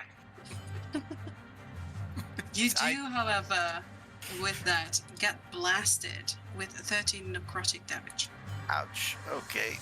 13 necrotic damage. That's cool. That's cool. Yes. Then that will be your turn. This thing is once again shooting out all these tendrils. And you all take 4 necrotic damage. Gavolkov, though, you take 15. 1-5. 4. Okay. Ow. Gav, you need to do this quickly. Gav is down. It's gonna bring us to Garth, who is going to coat his weapon with this holy water. Still keeping this one taunted. Gavolkov, that is your off turn. He's down. Oh, he's down. Okay. Dan, we'll have to wait till Rose heals him. Whose off turn is it next? That would be Pins, yes.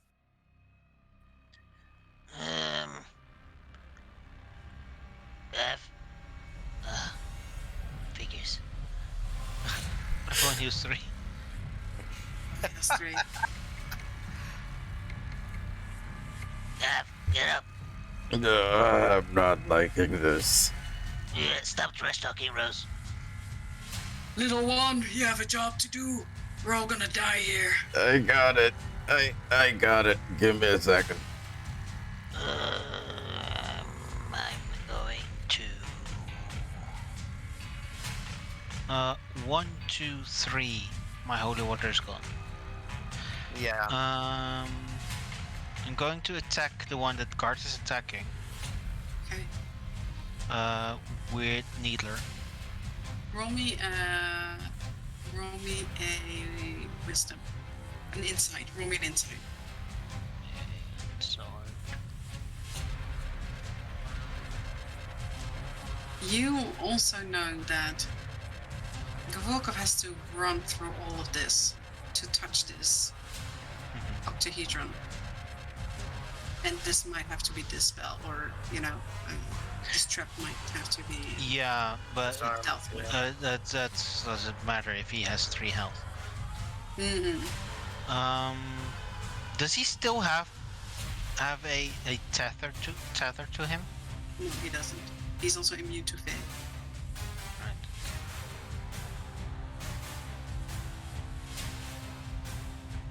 What action is it to it's an action to disable a trap, right? Yes. Yeah, everyone heal 3. Oh, we just did that. Okay. No, yeah, I have to. I have to attack. I'm going to attack. With Needler. Yes.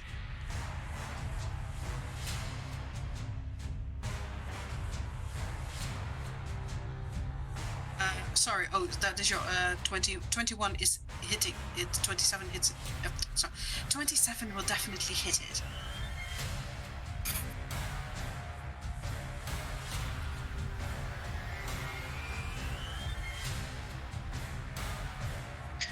I'm going to go over here.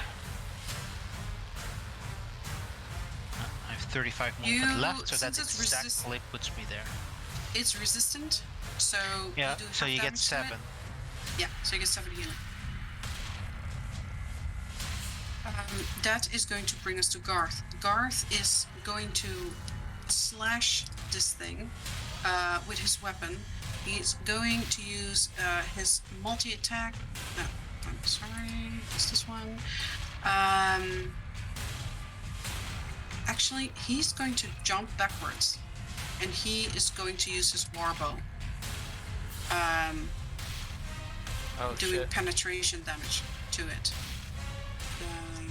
For some reason. Looks like the macro might be broken. Yeah. I'll just roll it from the sheet. Okay, here we go. That's 2 hits. That both hits. That's 9. That is 14. That is 20. 24 plus the 46.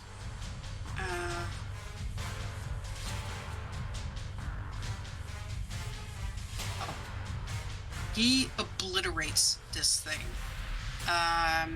It is heavily wounded and it starts slumping down. And he looks at you,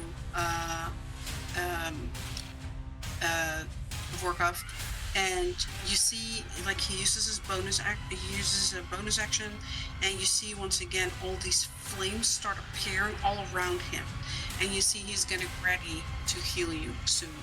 Gavorkov, that is going to be your off turn. Okay, so on Gav's off turn, what does it take to start fidgeting with the giant crystal? So basically, you will have to move closer to be able to touch it, but it will just take your Thieves' Tools with an Arcana check. What about Mage Hand?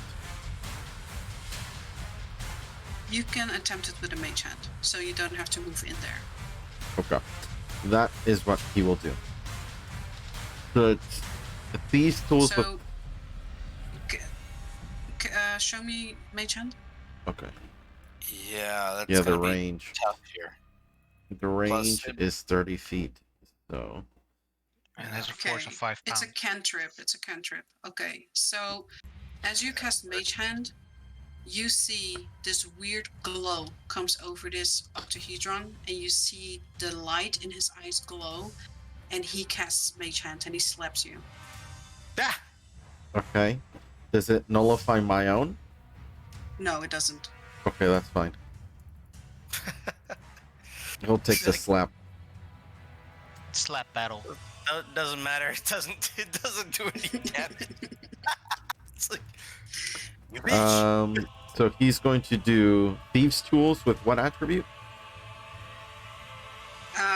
So Arcana goes off intellect, yeah? Then Yep. intellect. 23. Woo! 23. You succeed on one of them. You fidget around. This is going to take up your entire turn. You fidget around and you find sort of these pathways. And as you move, another piece clicks into place and you start moving these sides. And one of these sides now starts locking into each other. And you notice that as this octahedron is turning, you see that the next one is going to be very complex. And it's going to take you 2 turns to finish it. Oh, shit. All right, the little guy's working at it. Just keep me safe, and I think we can do this. But this next one's difficult. All right. That brings us to the Arcane Devourer, who is going to once again do Consuming Terror. Everyone takes 10 necrotic damage. Really good. Joke it. That brings us to Pins. You're off turn.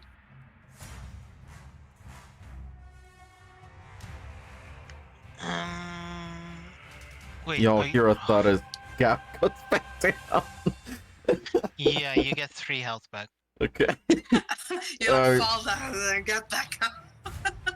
I'm not so sure I'm enjoying this one.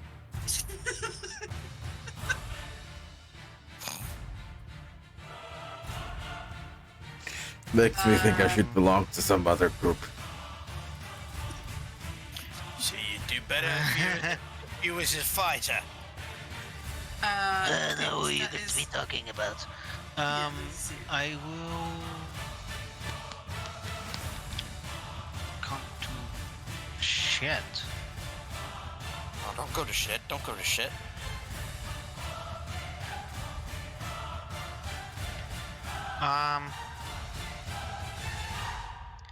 Can I drag? No. You know, I'm gonna walk over to Gavorkov and I'm gonna use my use a potion of greater healing and shove it down his throat. Okay, roll me to choke. No, I'm kidding. You do that. I have a macro. Oh, you have. There you go. Ooh, Damn, that's some good nice. healing. Very good healing. My God, all those 4s and 3s. That's so good. Yes. So you heal for all that amount. That was a good off turn for you.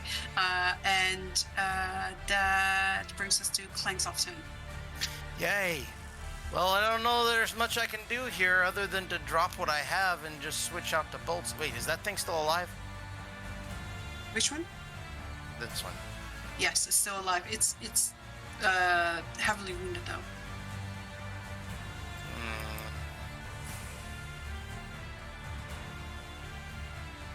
He doesn't seem to be very taunted here. So I will move up closer and taunt him a second time. You see as he slowly turns to you and he starts making, once again, this slow stepping movement towards you. Come on, Very do good. it. Okay, that Gavorkov brings us to your actual turn. Okay. On Gav's actual turn, what does it take to lockpick the way through? An action bonus 3? It will be an action on your off turn and a bonus action on your main turn. Oh, fantastic. Okay. As an action on his main turn, he's gonna take his own greater healing. Mm-hmm. Actually, no, that doesn't work for him. Because homebrew potions are a bonus. Okay. So he's going to first, let's just get the lockpick done. Mm-hmm. So, intelligence. 24! Oh, you, once again, the second section, as it's turned to you, you, with your mage hand, you, like a surgeon, move these pieces. You know, that give for all these, like, numbers and calculations. That is you right now.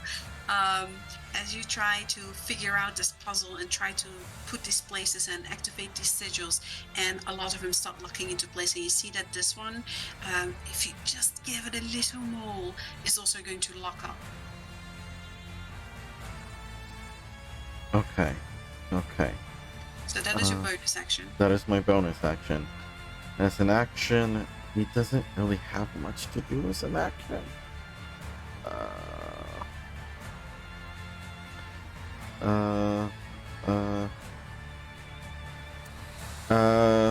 Action impart, flank. Oh dear Impart, lord. okay. So wisdom save. Oh my god. That's his turn. Okay. You really should put more trust in Morgana. I'm trusting Morgana all I can, but I can't do this with my minds. The arcane terror. Can Yeah. Chesty reach the guy?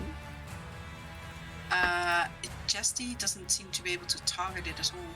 Oh, okay. He's gonna just bite the vengeful soul stealer. Okay, a 3. Okay, Five keep a gold. track of that. Yep. And I will tell you what he gets. Okay. Well, he just got 5 gold from that. Yeah, but if he gets an item or anything, keep track of that. Yeah. So as you do that, the arcane terror, you see once more this blast goes out. All of you take 12 necrotic damage, and you hear another word of power as once again he says summon. That you understand, Gavorkov. And as he says that, you notice that these two statues, No, not they start moving and turning around, and they make a leap, and they both are going to try to stop you. And they move over here to block you off. And there you see both of them are starting to raise their swords. As they get a surprise attack on you, this first one here. Reaction disengage. Yes, you managed to do that, as both of them are going to miss their surprise attack on you. That was very smart. very good. So that is the Arcane Devourer. That brings us to pins. Of course they are.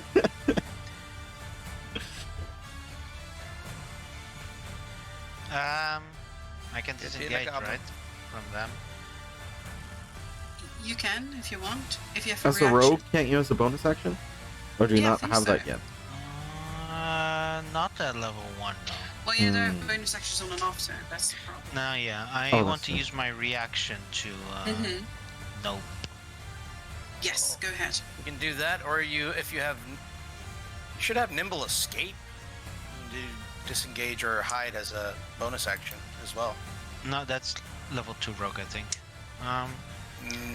If you're a goblin, you get it. Well, at least He's custom lineage goblins. He's not full custom on lineage. Gotcha. If you being behind this gives you half cover, yeah. This high wall. I'm gonna go behind this and get half cover. Okay. And everyone's gonna get 3 healing. Thank you, Rose.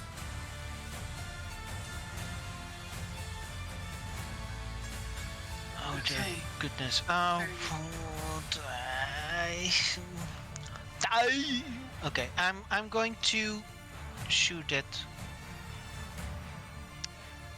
with sting. Okay. Which one? No one's This one? engaged. Or this one? Yeah, this one is engaged with flank. This one.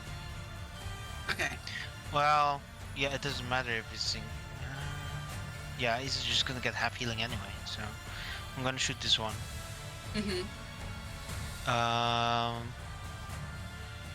Button.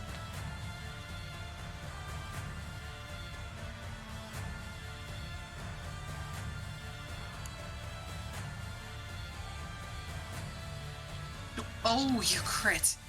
That is very good. Yeah, you definitely hit him with that, and you just chunk off a huge piece of this stone armor. Yep. Is it reduced? No. Alright, everyone heals 7. Alrighty. Steven.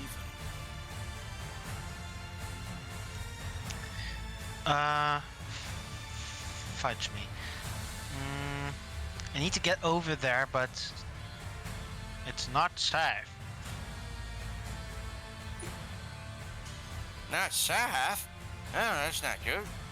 Let me get over here. Guards, protect me. I will. That brings us to you, Kling. You're off turn.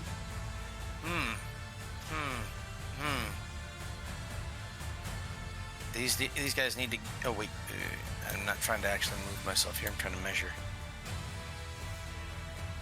Okay, these guys need to get the hell away from Gav. So this fella right here. I'm gonna turn around and just taunt him for my offhand action here, or my, you know what I mean, my off turn action.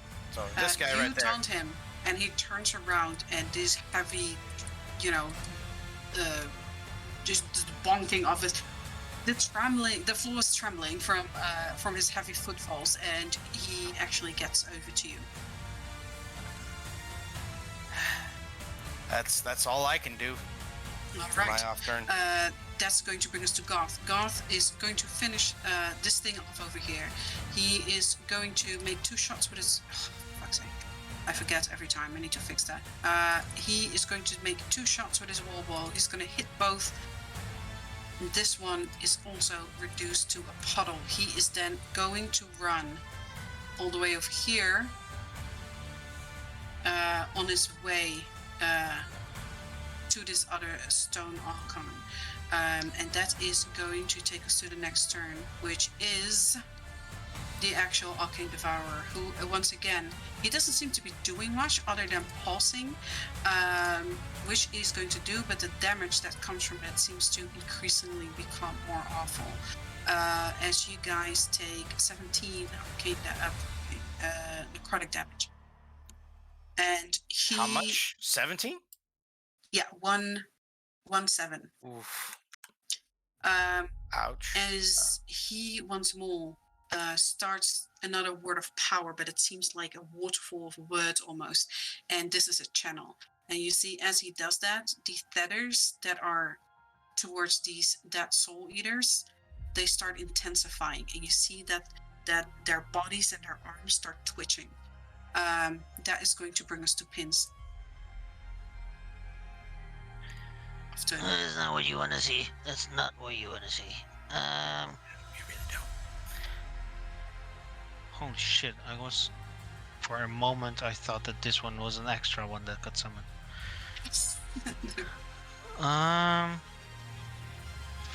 Fuck me. I have to shoot. I have to heal.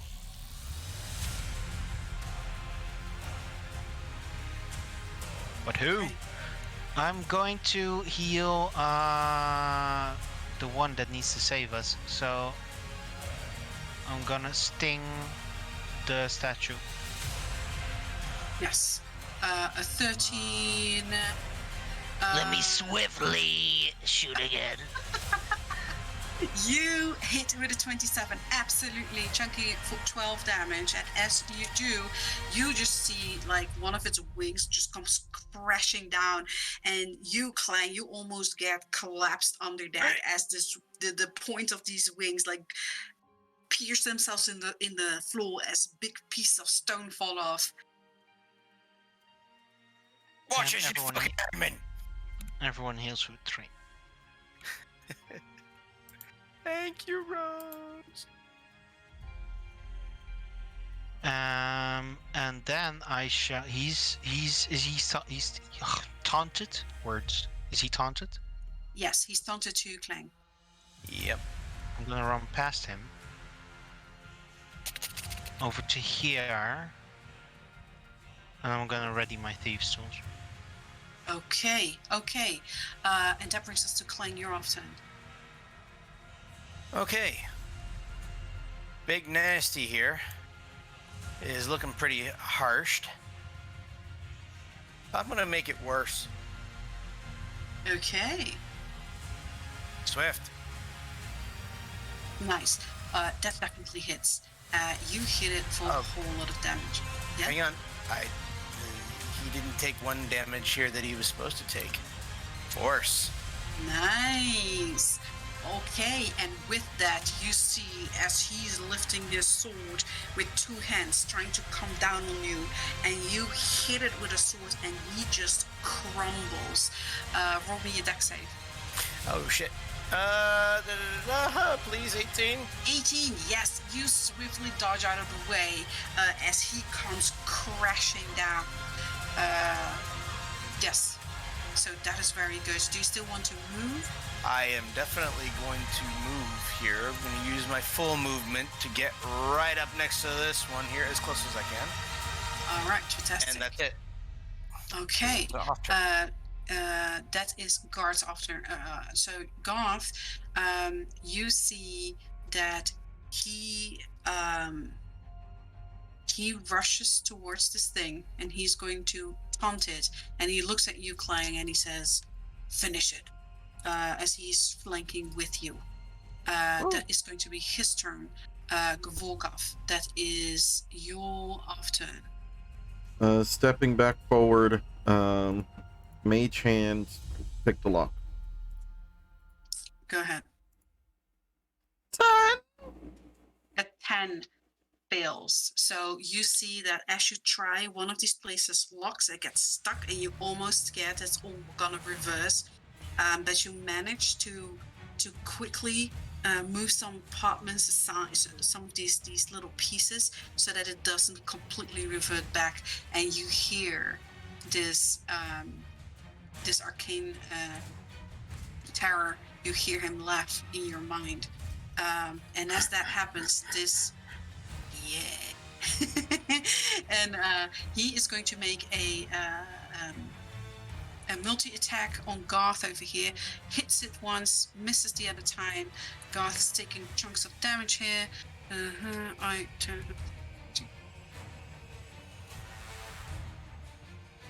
Thanks to Rose, though, he has a massive shield right now, so that mitigates a lot of it. Well done. Yeah, very well done. That is going to bring us back to these vengeful soul eaters. This one is starting to come back alive. Don't you fucking do it. It's going to leap right for the target that's right in front of him, which is Garth. So he jumps at Garth. He's going to do Soul Devouring, misses with a 9, and that's going to bring us to our terror over here, who's once more pulsing. 9 necrotic to everyone, and that brings us to Pins as an off turn.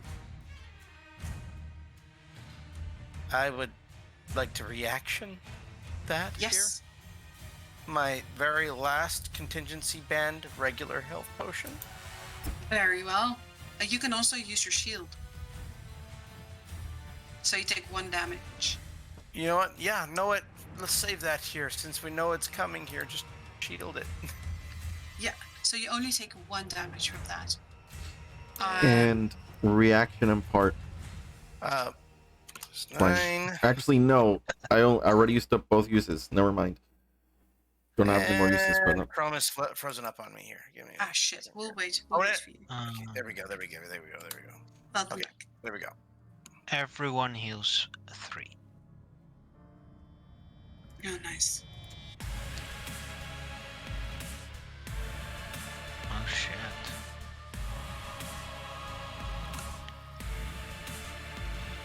Series music. Well, I will have to do this at some point. There is 1 turn. I just have to do this. So I'm going to use my action to try and disable the trap. Yes, go ahead. Intelligence? Yes. Since you have done this one so many times now, roll with advantage. Alright, let's see if we can make this. Well, I actually... Wait, no, that's not right. But I feel That very is- inspired to try again. That is a very much needed advantage on that one. So Okay, 3 Oh. You managed to disable this large piece of trap. Wait, it didn't run it. It didn't roll Didn't what? advantage the first time. no, it didn't. Ah, okay, so it's a 23 then. Yeah, but this trap is now deactivated, so that is good on you. That's well done. Okay, pins. That brings us to Clank's off turn. That Yeah? ping brings us to Pins running away from these tethers that are starting to come alive. Right.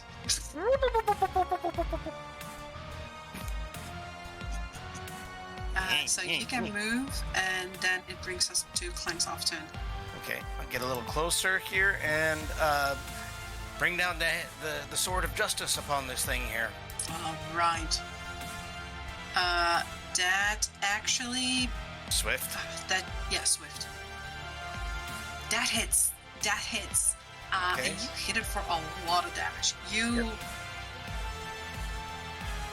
With that hit, you bring it to a bloodied condition if it had any blood. But pieces of its armor, a piece of its head, one of its wings, they all come crashing down. It's crumbled.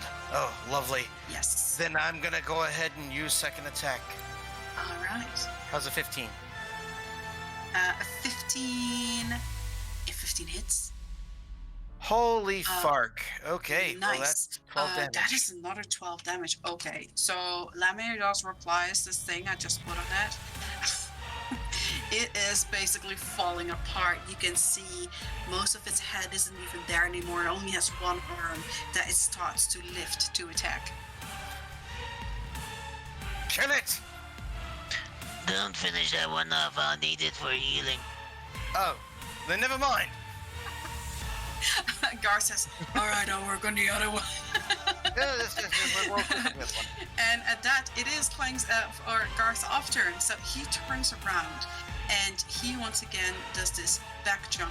And with his final arrow, he is going to.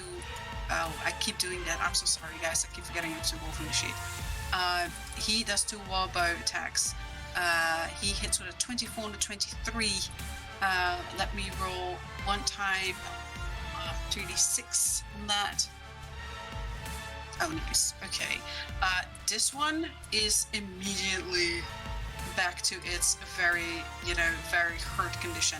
It's as it came up and it starts smiling and it's ready to attack, like all this ink starts falling into a puddle again. You do notice that these two start to come alive. You see that arms start coming out of these puddles. That is Garth's attack for now. That brings us to Kavok of your turn. Okay. Here we go again. 10. A 10 fails as you That's notice that not me. this thing. Oh, that's me. I'm so sorry. Mine's 14. 14. A 14 just also misses. As you No. notice that some of these pieces start That's- getting stuck. That's still and not that me. is 2 failures, 2 successes. Fuck. So as that happens, these soul Stop fucking up! eaters, these soul eaters start coming back alive, and they start rising from these puddles. You see that the arcane terror is now pointing his finger to the statue over here, and it says a word of healing, and almost as if in time reverting, these crumbling pieces start moving and building themselves up together. That is going to He's bring healing? us That's not fair. to Pins. Pins, your main turn. Which basically means fucks off.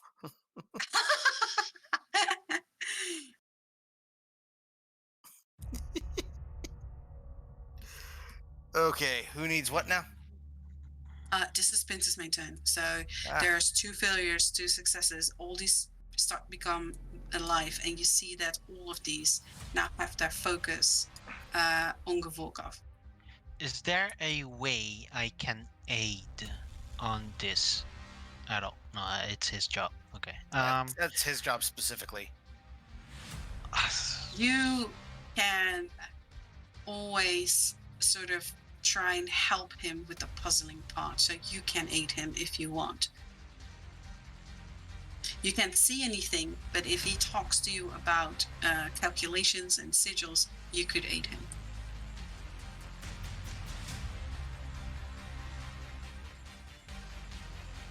Or we die. I mean, I would rather not die. That's an action, right? Yes, so we're gonna take your action, yeah. I can't afford that. I'm going to... How often do you get shield? Once a round.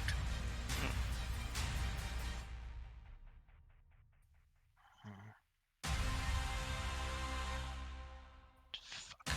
And everyone's alive. Nah, all these enemies are alive. Fuck that. No, I'm gonna shoot at the big guy. Mm-hmm. The With stone guy, right? The Archon. yeah. Sneak attack. He's not flanked. Shoot.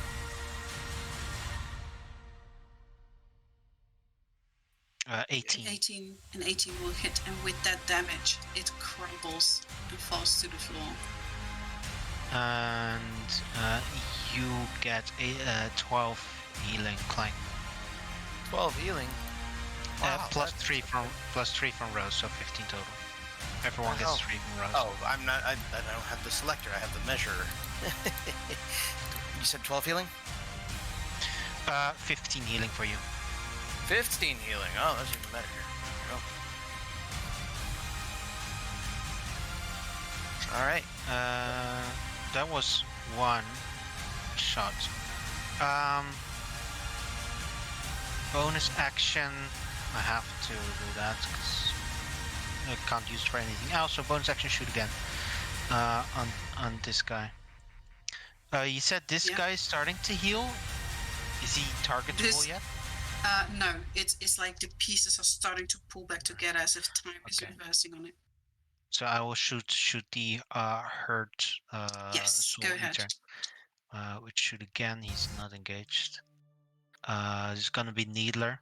He is actually engaged because he's taunted by guards over here. Okay. In that case, no, not. It's fine as is. Okay. 15 will hit. And you, blasted for damage. I do a whole ass for them. Everyone heals for 2. Oh, wow. Well, healing is healing. Yep. Not gonna turn down healing. And I hope that everyone has been remembering to add your fast healing from Pop. Been trying to. That's about. If you haven't, just add like 6 healing points to your health. Yep, I haven't. Yeah, just. There's just a lot to keep track of. Yeah, no, absolutely. Okay. Is that your turn, then, Pins? No, I have to move. Okay.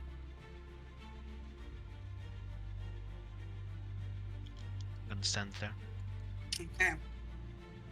As you end your turn, this Soul Eater looks at you, Gavorkov, and is going to leap at you. It's going to one at you. No. And so roll me a dex save as he's trying to grab you. Reaction disengage.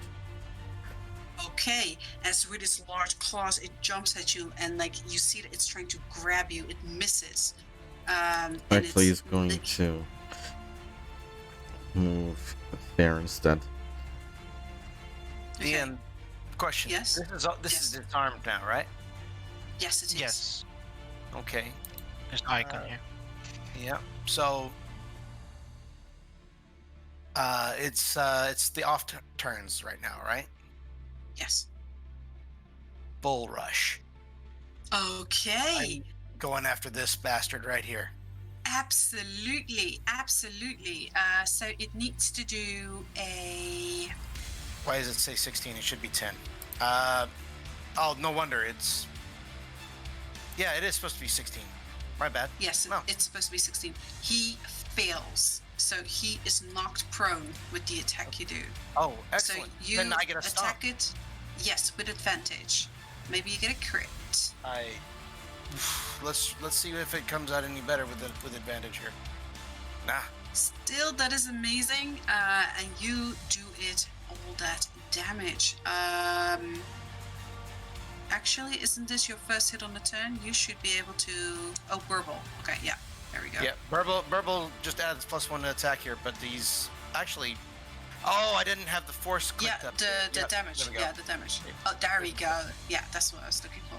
That is still some very nice damage, and as you do so, it actually takes a good chunk of damage there. Very nice. Okay. Stay away from me, wizard. And it's lays that prone. So that was good on you. Yep. So that's Clang. Garth is going to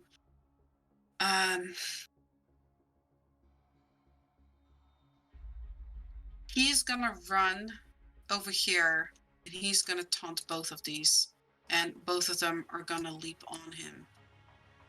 Oh God! What you doing with that? That's a miss. That's a hit. He is going to use his shield. Yeah, that's what he's going to do. And that brings us to Gavolkov, your off turn. Okay. You see that luck this be on my one side. now has come back to life. Okay. Luck be on my side, please. Come on, RNGesus. Fuck. You have 13. advantage because I think Pins was... No, he didn't do He that. didn't, Okay, yeah. so you see I couldn't. that... no. Yeah, you see that this thing starts locking. As that happens... If Gabo wasn't dead, I could give myself advantage.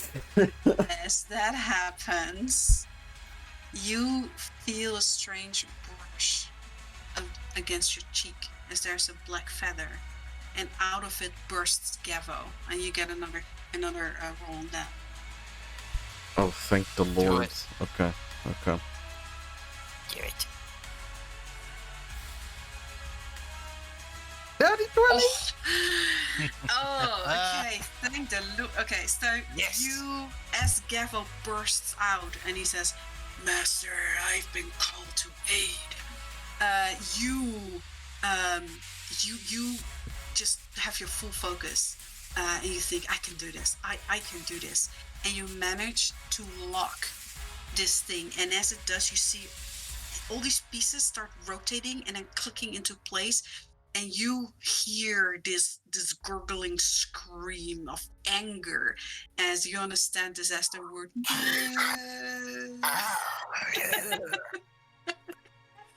as he gets sucked into this oxyhedron, and you see that all the lights go off. Do you see that these circles where the full moons are, those are still active, but you see that everything else sort of goes dormant. It no longer hovers, like does the bobbing. It just hangs still in the air, inert, and it doesn't turn around anymore. However, these creatures are still there, but the arcane terror has dissipated. You came Go right on, on gang. time, Gabo. Right on time. Go on. That's how you become a hero, master. But that brings us to Well, the vengeful soul eaters, actually. So they once more are going to actually slash and devour and our friendly Garth over here. 19 is going to miss. 23 is going to hit, though. That's in needs to do a con save, which thank God he's good at. So that is 25 damage for him. did we skip my actual turn? Did I? Then we go right back to Clang. Clang's actual turn. Sorry, I'm just like No problem. I remember we had Pins' actual turn, and we all did on off turns there. I'm so sorry.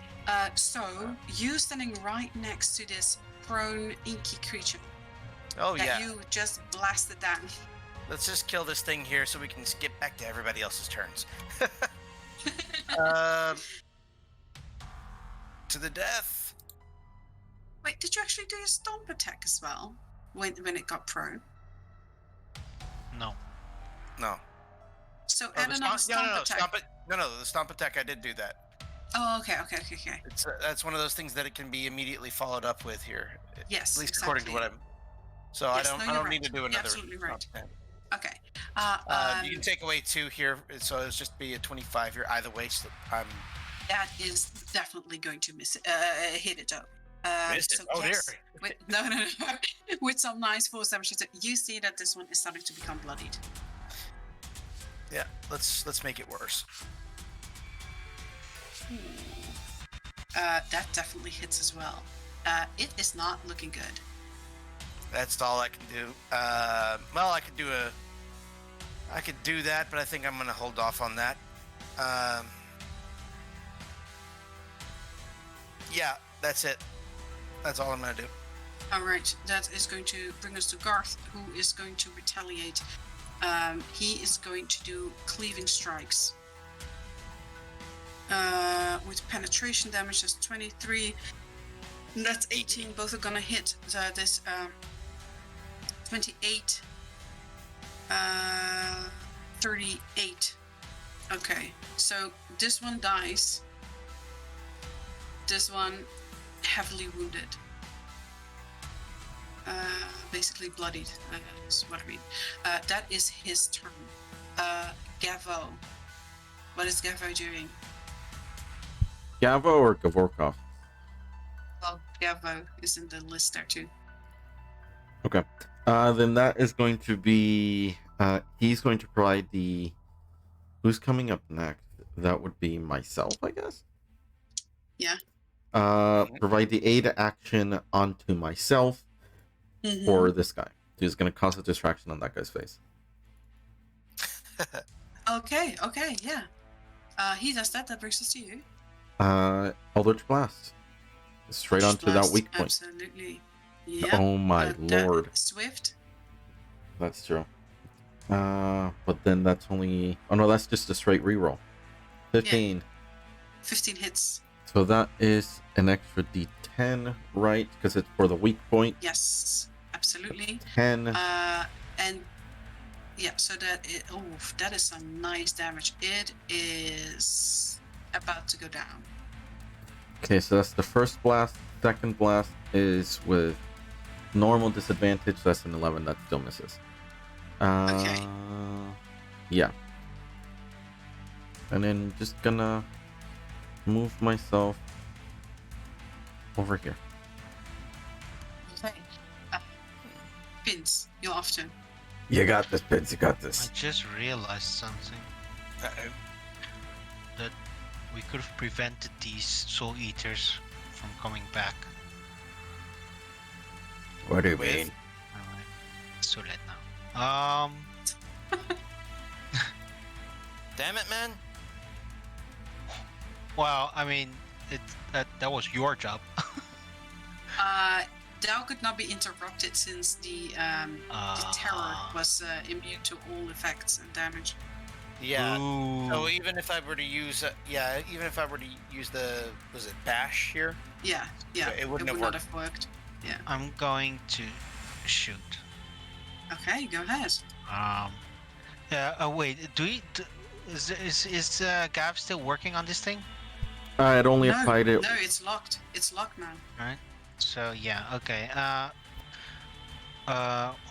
Needler on Alright, the go ahead. statue.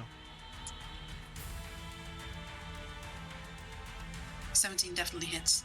6 damage. Very nice. Bonus action shoot again. Okay, go ahead. 20 definitely hits as well.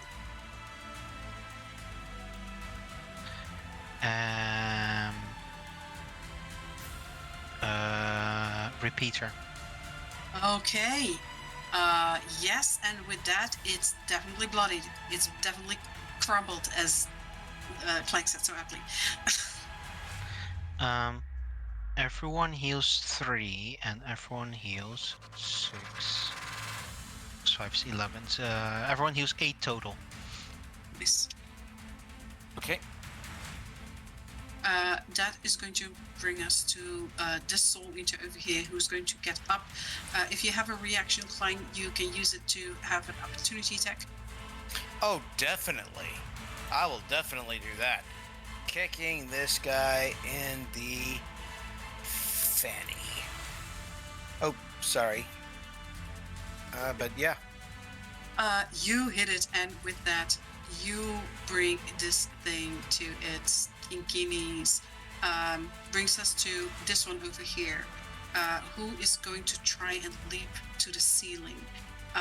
Garth is going to try and do contested grapple to stop it from escaping. That's a good question. Can it actually be grappled? Yeah. Let us see. Nope. Okay, it doesn't manage.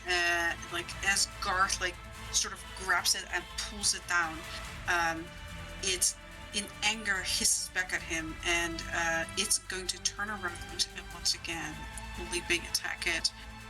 It is going to hit, so he is going to take 24 damage here. That is okay. That is its turn. That is going to bring us to... It's immune to grapple, though. Oh, you're right. Shit. It actually makes it to the ceiling and disappears. And Garth gets 24 health. But that brings us to right, that is still there. He's going to rush over to this one, and he's going to cleaving strike it. Actually, there's no need for that. He's just going to Heart of Fury it. That's what he's going to do. He misses with the first hit, hits with a second. Does it 8 penetration? Quit trying to hit it and just hit it. That brings us to Gavorgov. Okay. So that statue's the only one left. We can't see the shadow one that disappeared, right? That jumps into the ceiling. Yeah, it disappeared. Okay. The only one that can sort of tremor sense it is Pins, but it's too far away. So, aid onto that guy. Mm-hmm. For Pins. Okay. And then Gavorkov is just going to Eldritch Blast normally towards it. Okay, go ahead. A 12 will... Actually, let me check. 12 will miss, a 24 will hit, and with 12 damage, you blast it apart. Okay, never mind then. The aid was unnecessary. It doesn't matter, you never know.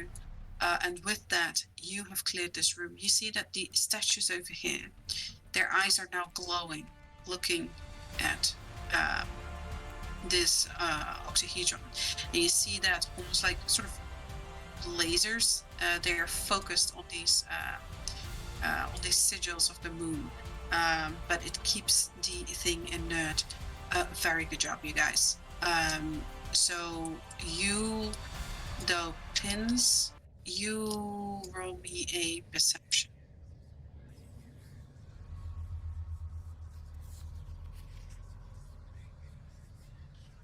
A perception. Right. Yes. Yep.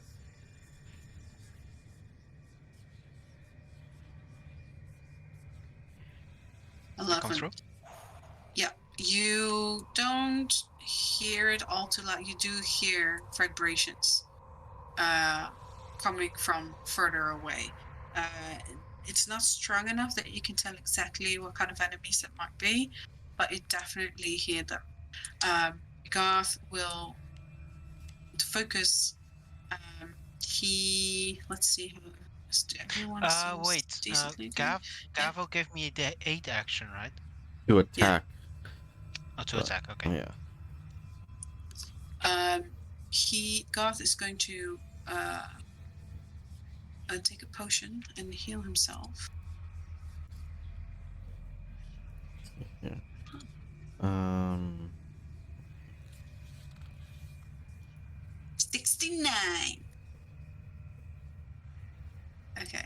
Nice. But you guys have a chance to try and find loot beyond the rubble here.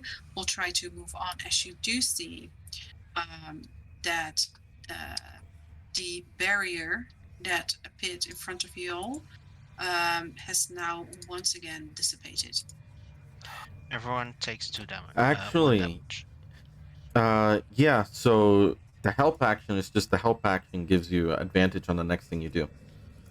So you could have used it for perception. It doesn't specifically say combat only. Yeah, that's what I thought. So it's up to Omni. Yeah, sure.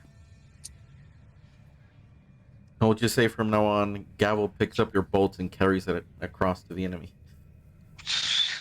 3.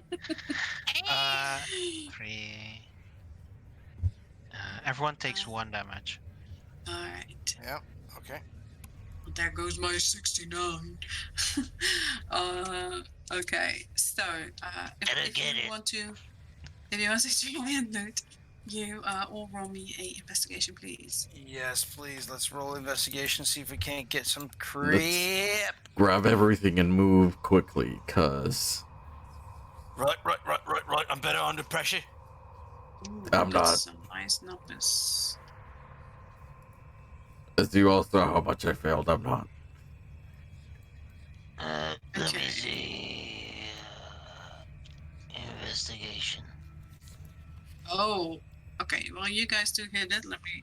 So, since you managed to seal this octahedron, the first thing that you notice, who's ever standing closest to that, there is like a tiny, like when you see in the track, there's some glinting, and as you pick it up, there is almost like a tiny version of this octahedron.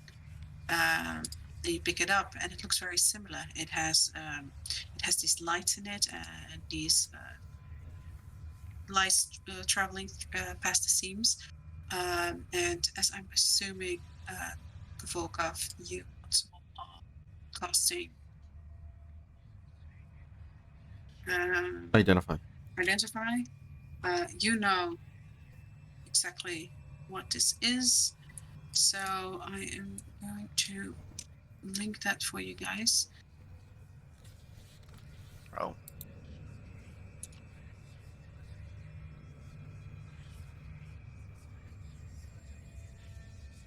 Please go. Okay, there we go. What did you find, Gav? Yeah. Second thing you find is a greater Titan's mana potion. Oh! For the magic man! So that is what you find first of all.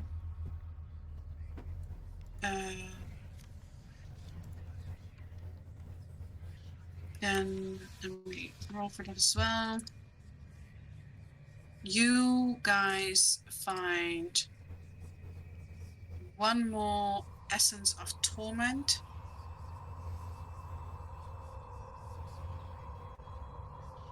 And you find one more Greater Potion of Vampirism. Okay. I'll take that and put it with the other one. No, you don't get to take that one. You're not using them. I haven't needed to because we're that good. I mean, okay, so we're that good. We don't need to use it right now. We'll save it Octahedron run into him again. The octahedron, it's this really small item, but it feels extremely heavy. It's for its size. When used, up to 8 willing creatures of your choice absorb the octahedron's essence, gaining benefits as if you have finished a long rest. And you recover 1 of each level of spell slots a creature is able to cast from up to level 3, or 1 use of each class ability. So if you have class abilities that you've used, you get 1 back if you consume it. But after the octahedron is consumed or disintegrated, by leaving the tomb, the seal on the corresponding construct, which is the one you've just been fighting at, is broken and it unleashes the host again. And each creature within 60 feet of the construct must succeed on a DC 16 dex save or take 48 psychic damage and has disadvantage on attack and saving throws for the next 10 minutes. But obviously, if you consume this anywhere not close to this thing, you're going to be A-okay. But that is all that you learn because of Kvolkov having identified. Okay, I see. Okay, cool.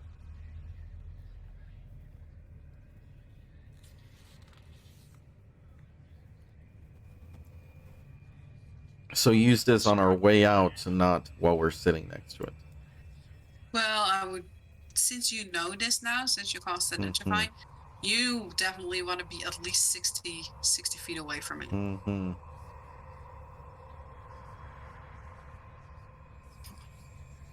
So, we're moving? Yeah, we have to, otherwise Yes. the warden's gonna yes. get us. Of course, So of course, of course. you Come see that barrier is lifted and you move along together with Garth. As you move further up through this dungeon, you come up in this really large open hallway. You see there's barriers in different places. It's really hard to see through them in a sense, since they're sort of distorting.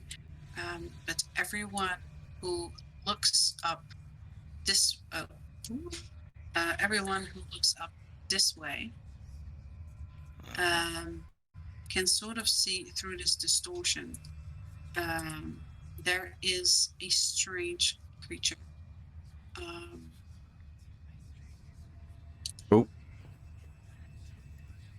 And she doesn't seem to notice you. She seems to be almost in a dormant state. And Kvolkov, you can see because of the seals. These have something to do with it. You see this one almost like when you throw a pebble in the water, like it's rippling. Pins, you notice that with the trembling you feel from behind you, these barriers all start to do that, like that like a pebble in the waves in the water. And you have the feeling that, the rippling. And you have the feeling that if Sephiron might get really close, all these barriers might collapse. Oh. Uh-oh. We should move then. I think once everyone comes here, these barriers are done. Where's that? What? That's not good. So you see that there are sort of these staircases up here, and there's a floating platform over there. There's something behind there, but you can't quite see because of the height difference. There's another way over here. There is on this side, once again, there is a barrier. And then there are staircases down there. Well, one way to go. Only one way indeed. I'll take a look.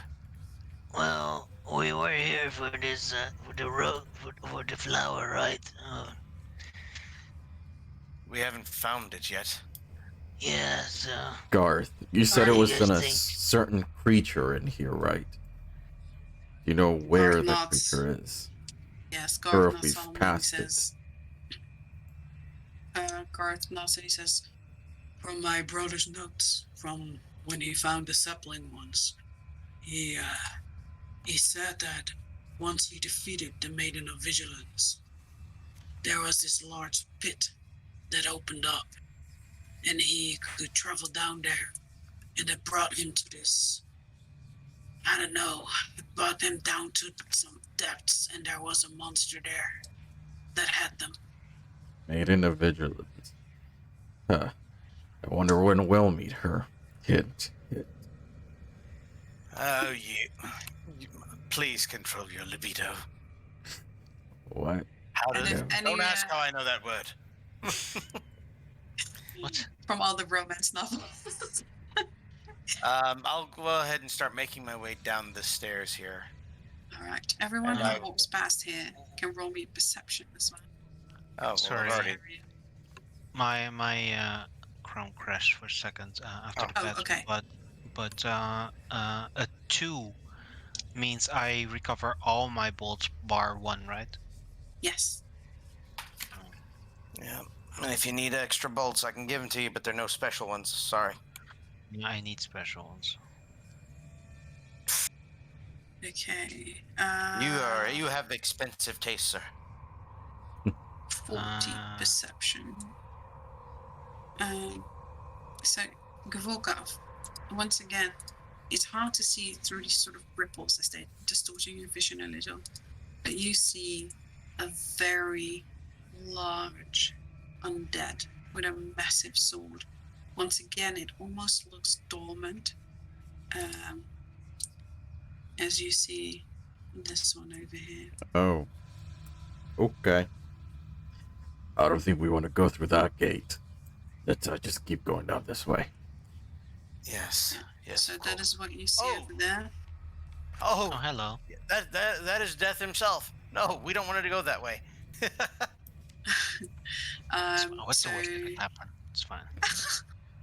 So that's what you guys get to see. You descend down these stairs as Garth stays. If you're taking the front, Garth will cover your the rear. Yeah, that's basically the order of operations or the order of walking. So everyone move as they move. All right, what's it? Oh my folk. So Garth moves in the end here. Pins. Let me know when your connection is good again. Or shall I? I'm gonna. Oh, there we go.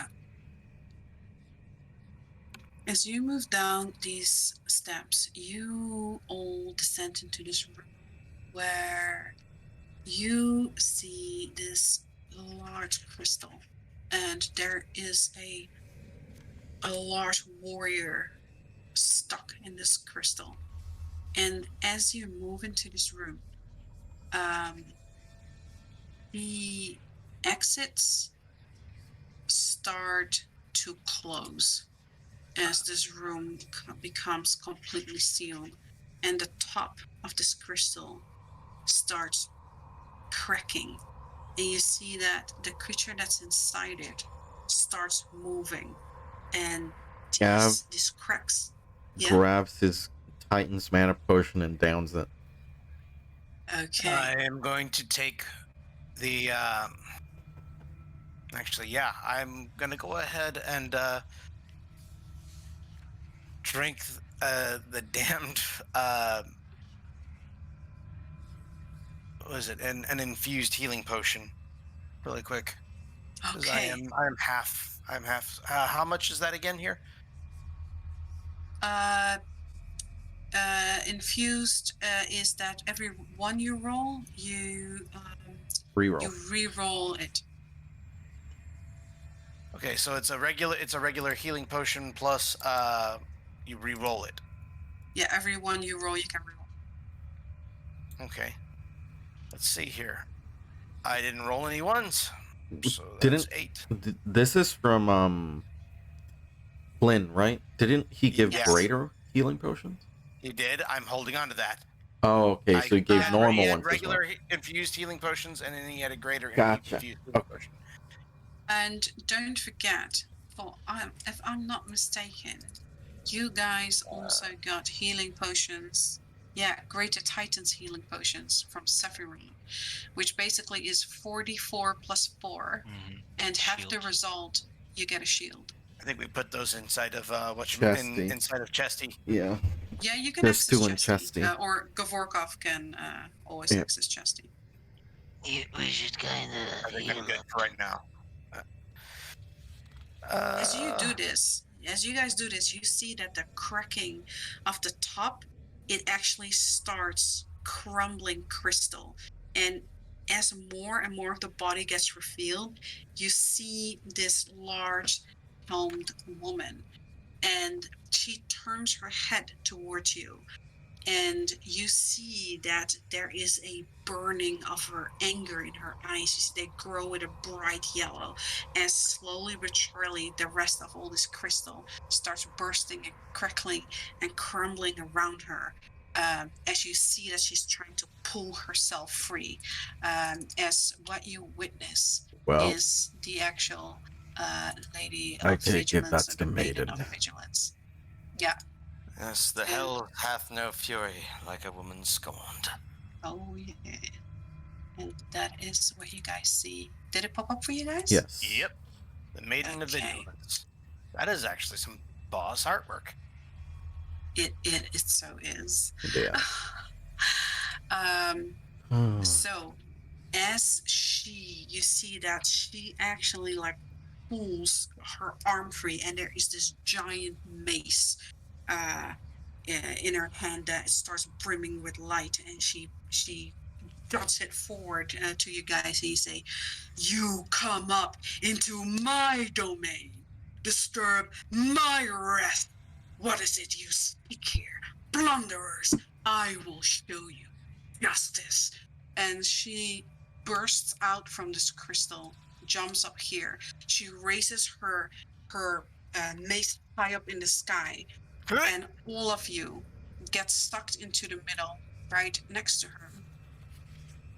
Oh shit, So oh I'll shit, just oh shit. put you guys here, and each of you randomly get assigned these infusions. Clang, you're purple. Oh no. Gavorkov, you're yellow. Pins, you're purple. Garth is yellow.